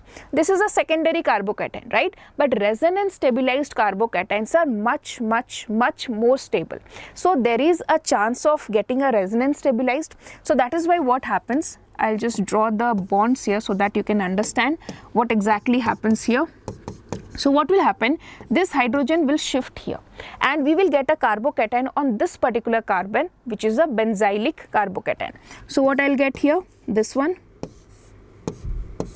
is there, then you have CH, you have plus, you have CH. Now see, this H has gone there, so this is CH2 and you have CH3. Now what will happen, this Cl minus which is formed here, or the Cl minus can attack here. Okay, so I'll get Cl here. So what will be my product? That will be this one, that is option number D here. Clear? Okay, next we'll go to now fill in the blanks questions. Okay, let's try this question. Alkyl halide reacts with magnesium in dry ether, produces. So when you take alkyl halide with magnesium in dry ether, we will get something called as Grignard reagent. Okay, this is Grignard reagent. Okay. Next, Grignard reagent on hydrolysis with water yields. So if you take Grignard reagent and then treat it with water. So if I have Grignard reagent, it is like this and I have water. Okay, so I have this one and this one. So this R minus will attack this H1 and I'll get RH, or we call it as hydrocarbon or alkenes. So I will get here hydrocarbon. Okay, so this one will be hydrocarbon. Okay, clear? Next, SN1 reactions involves dash intermediate. So we all know it involves carbocation intermediate. Okay, I have written C plus, but it is carbocation. The carbon magnesium bond in Grignard reagent is dash and polar. So the carbocation bond, this bond, okay, this bond is actually what? Ionic, or it is covalent. So this bond is covalent and it is a polar bond. Okay, so we have to write here covalent. So this is covalent. Okay, this Mg plus and X minus, this is a ionic bond, but this is a covalent bond. Next one, haloalkanes react with KCN to form alkyl cyanides. Okay, so what does this form? To form alkyl cyanides as the major product. Clear? Okay, now we will go to this question, that is give two differences between SN2 and SN1. This can ask like 3 differences also, 2 differences also. So you should be at least thorough with 5 differences between SN1 and SN2. So the first difference is the mechanism. This is a 2-step reaction, SN1. SN2 is a 1-step reaction. Then if you see order of the reaction, this is a first order reaction, this is a second order reaction. Here rate is directly proportional to the substrate, here the rate is proportional to substrate and nucleophile. Next, intermediate, yes, carbocation intermediate is formed. Here no intermediate is formed, it involves a transition state. Next, stereochemistry, here racemization of products takes place, here we get inversion of products. Lastly, nature of the substrate, so it is favored by 3 degree, 2 degree and then 1 degree, and here we have 1 degree, 2 degree and then 3 degree. Okay.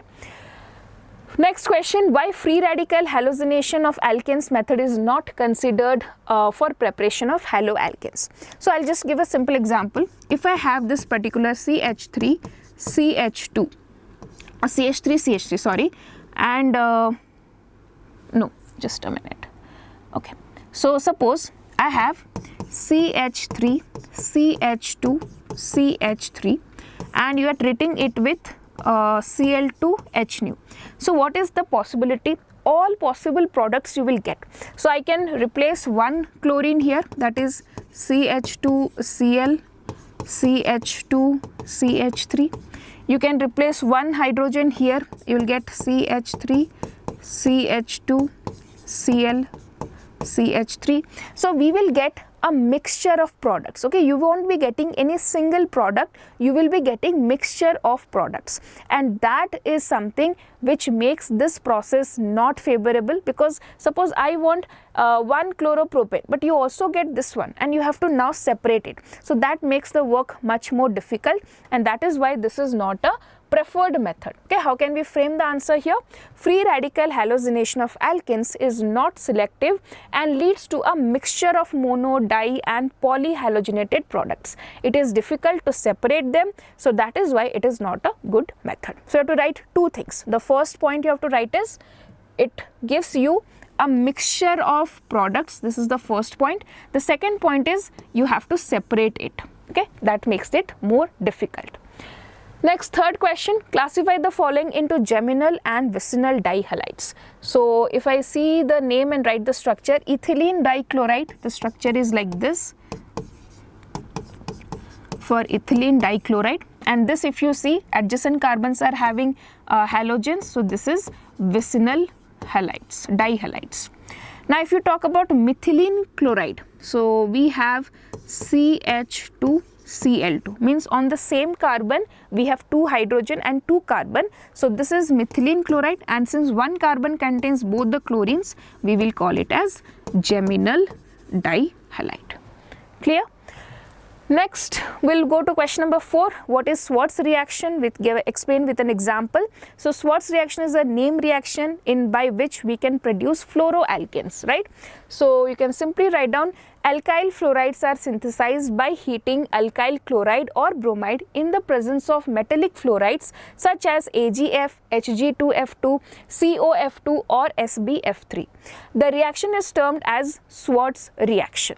Clear? So you can write down CH3Br plus AgF, and that gives me CH3F plus AgBr. Okay.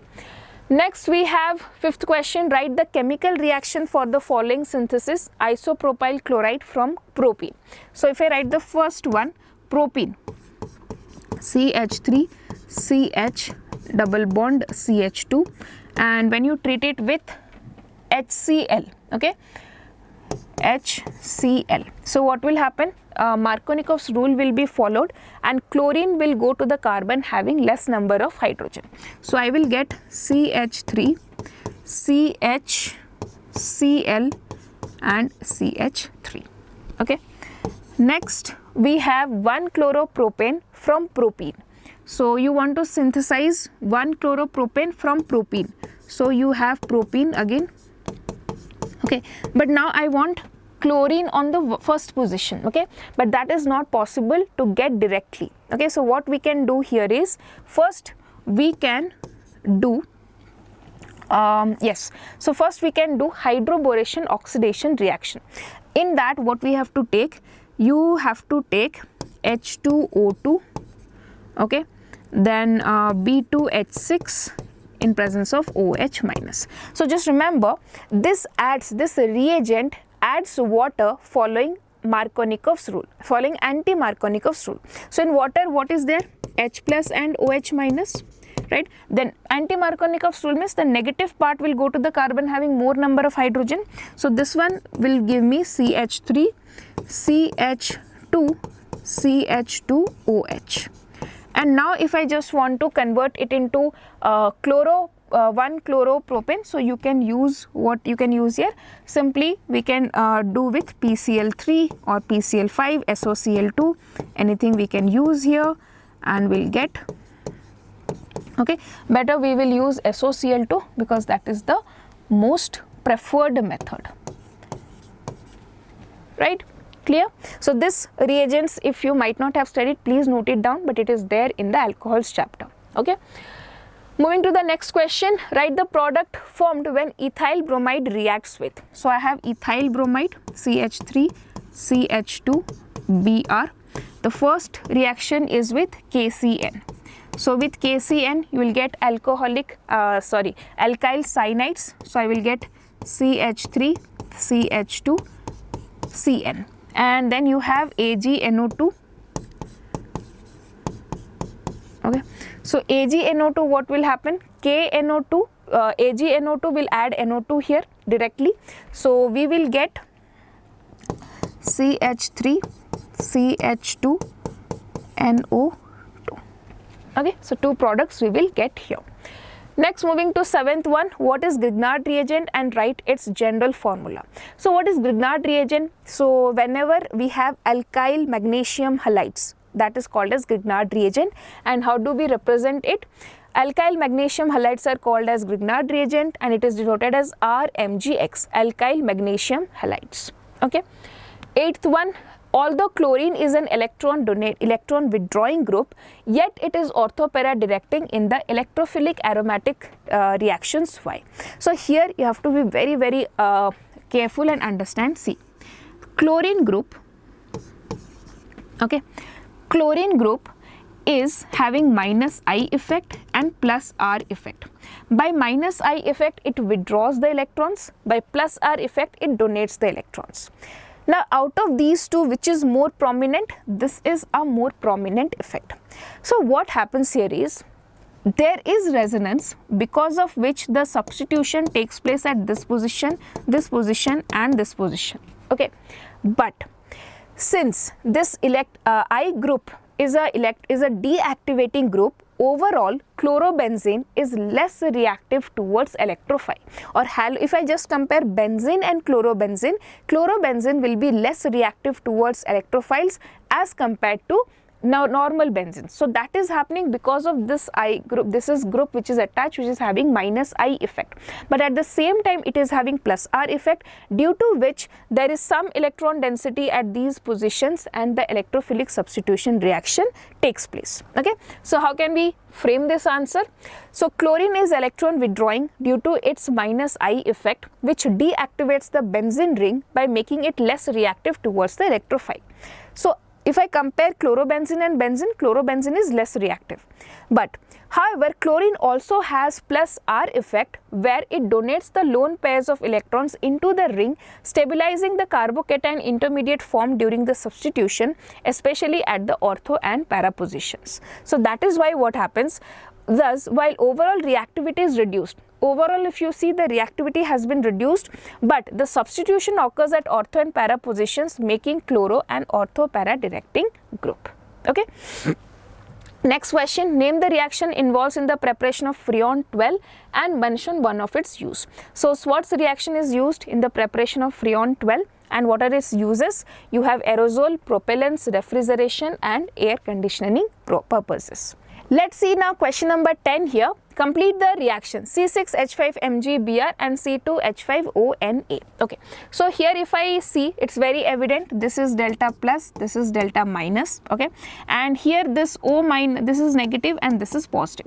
So this one will attack here. So I will get a product here, C6H5 C2H5, or if I just want to draw it, it will be like this. Okay, next CH3Br plus KNO2. So if it is AgNO2, you will get nitroalkane, but if it is KNO2, it will be ONO will be attached, right? So I will get CH3ONO. Okay. Next, we'll go to now 5-marker long answer questions. So in 5-marker questions, two very predictable questions are mechanism for SN1 and mechanism for SN2. So do prepare these questions very thoroughly. Okay, I'll show you some questions also. So write the mechanism involved in the conversion of 2-methylpropane to 2-methylpropane 2-OL. So what's the question? The mechanism for 2-bromo-2-methylpropane.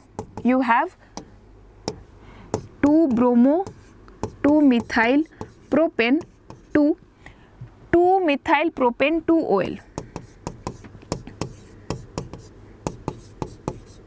Okay, 2-methylpropane 2-OL. Now when you see this reaction, okay, this is definitely a tertiary group is attached. So when tertiary reactions are happening or tertiary reactions are there, what we will get? It is an SN1 mechanism. So we have to figure out SN1 mechanism for this particular question. Okay, so let's see that. I'll be discussing B part afterwards. So first, what is there?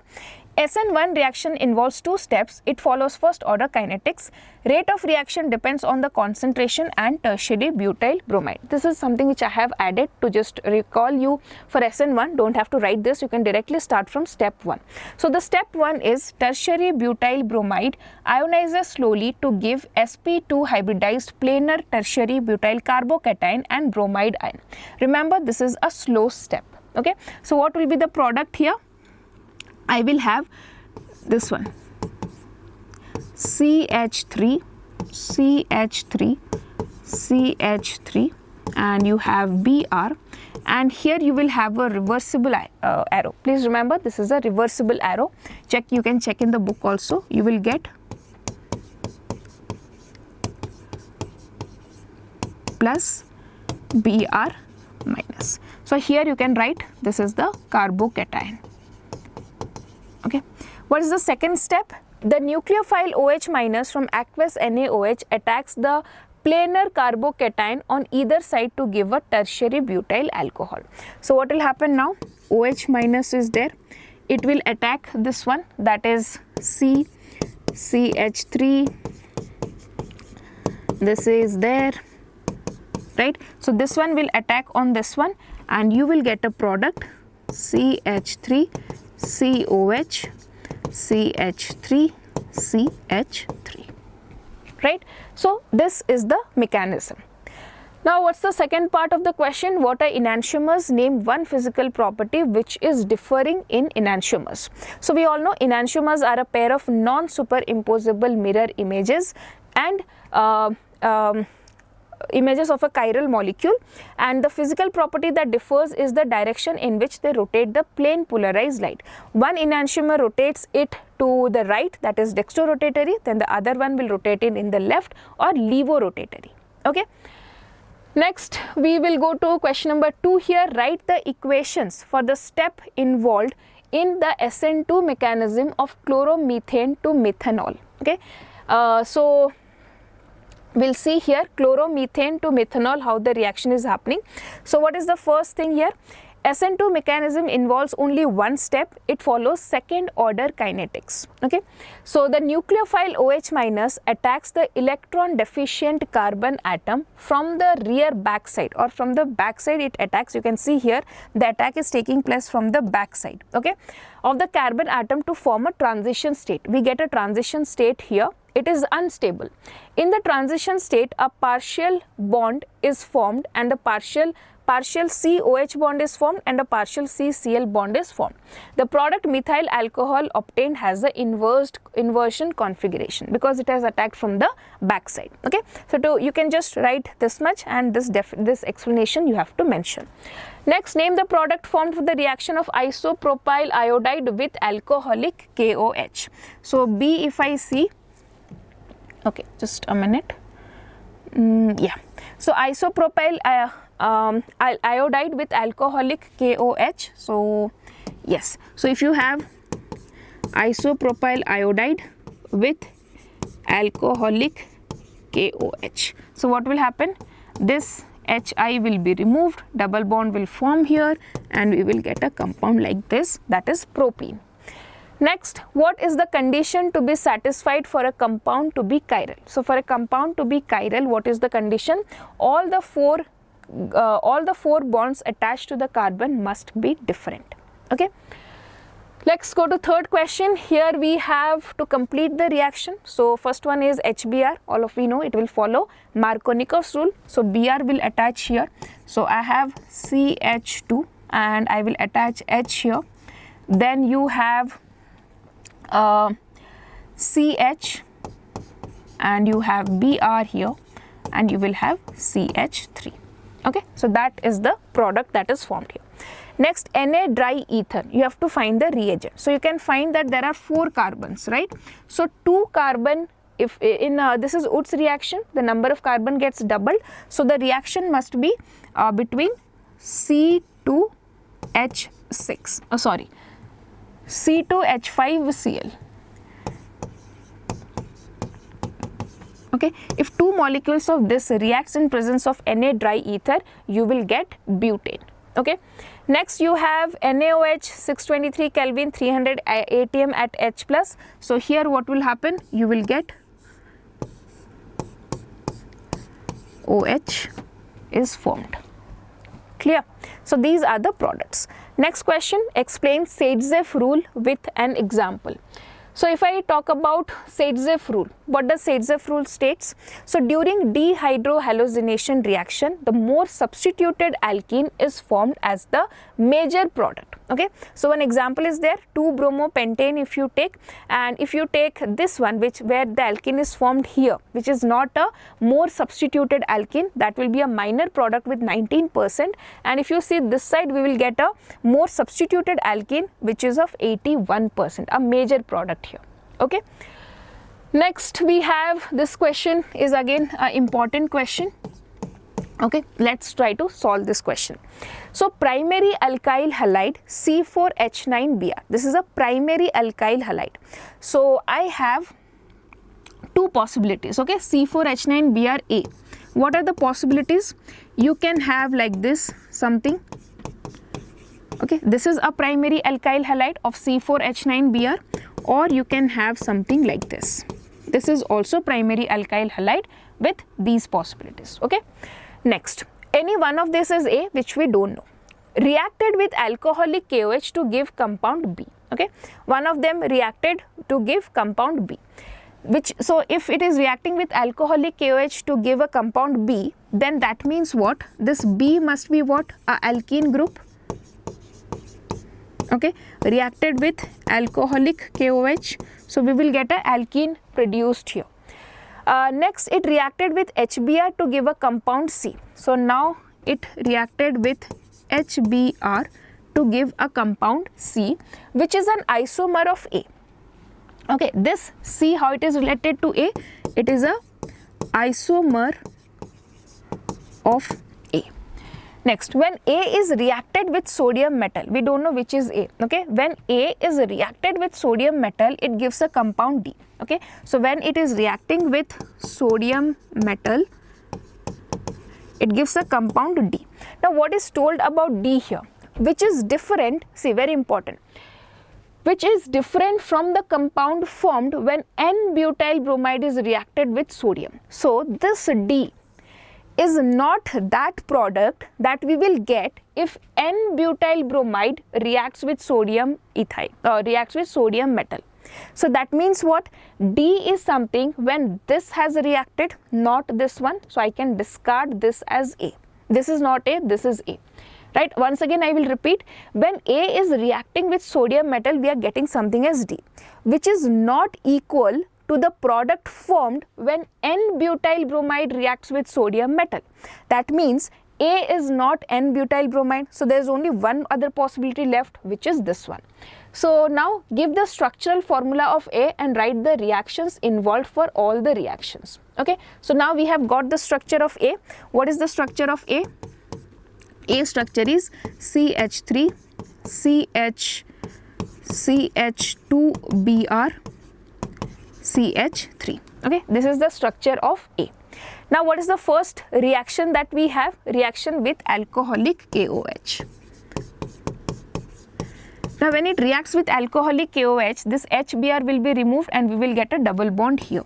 So that is CH3, CH2 double bond, CH3. Now what is, so this is B. Okay, next what is there? Is reacted with HBr to give you C. Now this reacts with HBr. So if you remember Markovnikov's rule says that the negative part go to the carbon having less number of hydrogen. So here bromine will be attached and here H will be attached.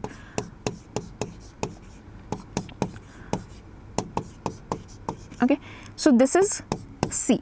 Now they are saying that which is an isomer of A. So yes, this can also be a this can also be an isomer of A. Here you can see what's the molecular formula. 3, 3, 6, 7, 8, 9 hydrogens are there. Here also I have 9 hydrogens. Then I have 4 carbons. Here also 4 carbons and 1 bromine. So definitely C is an isomer of A, which is satisfied. Next what happens? Next is A reacts with sodium metal. So when A will react with sodium metal, it will be Woods reaction. So what we have to do, I can just write down this reaction like this, CH3, then I have CH3, CH, CH2Br, CH3, right? When you react with, so exactly the same thing will come on this side, right? You can say exact thing will be attached here. So product here will be, product here will be CH2, CH3, CH3. Okay. So now what is the name of, give the structural formula of A and write the reactions for all the reactions, equations for all the reactions. So you can write down separate equations, but these are the reactions for all the equations. Okay. So that's all, students. We have discussed some long answer questions, short answer questions. Okay, now let's have a quick summary of what you should be focusing on all the 3 chapters. This is going to be very, very important. Let me just summarize it. For the chapter solutions, okay, what all things are the most important topic? You can focus on Henry's law. You can focus then on Raoult's law. Okay, then ideal, non-ideal solutions. Okay, then you have positive and negative deviations with examples, and then colligative properties. These are the major topics that you should be focusing on. Okay, very, very important.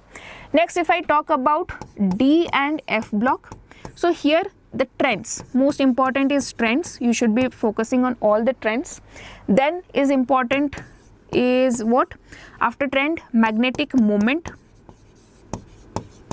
Okay. Then you have lanthanide contraction. Then you have KMnO4 and K2Cr2O7 reactions and its preparations. Okay. Now many students have requested to have one short video for D and F block. Okay. So I'll try to make it as soon as possible and post a one short video of D and F block. Since we have not completed this chapter in the Sankalp series, many students have doubt in this, but don't worry, I'll be making a very soon a video on D and F block. Most probably within 2-3 days it will be posted. Okay. Next, coming to haloalkanes chapter. So here what all things we have to revise. Here first of all, go for IUPAC nomenclature. Then classification, you should be very thorough with geminal, vicinal, allyl, allylic, vinylic halides. Next, name reactions. Okay, and then you have all the chemical properties. Okay, so these all things you need to focus in these chapters in order to get a better mark or a good mark in your unit test.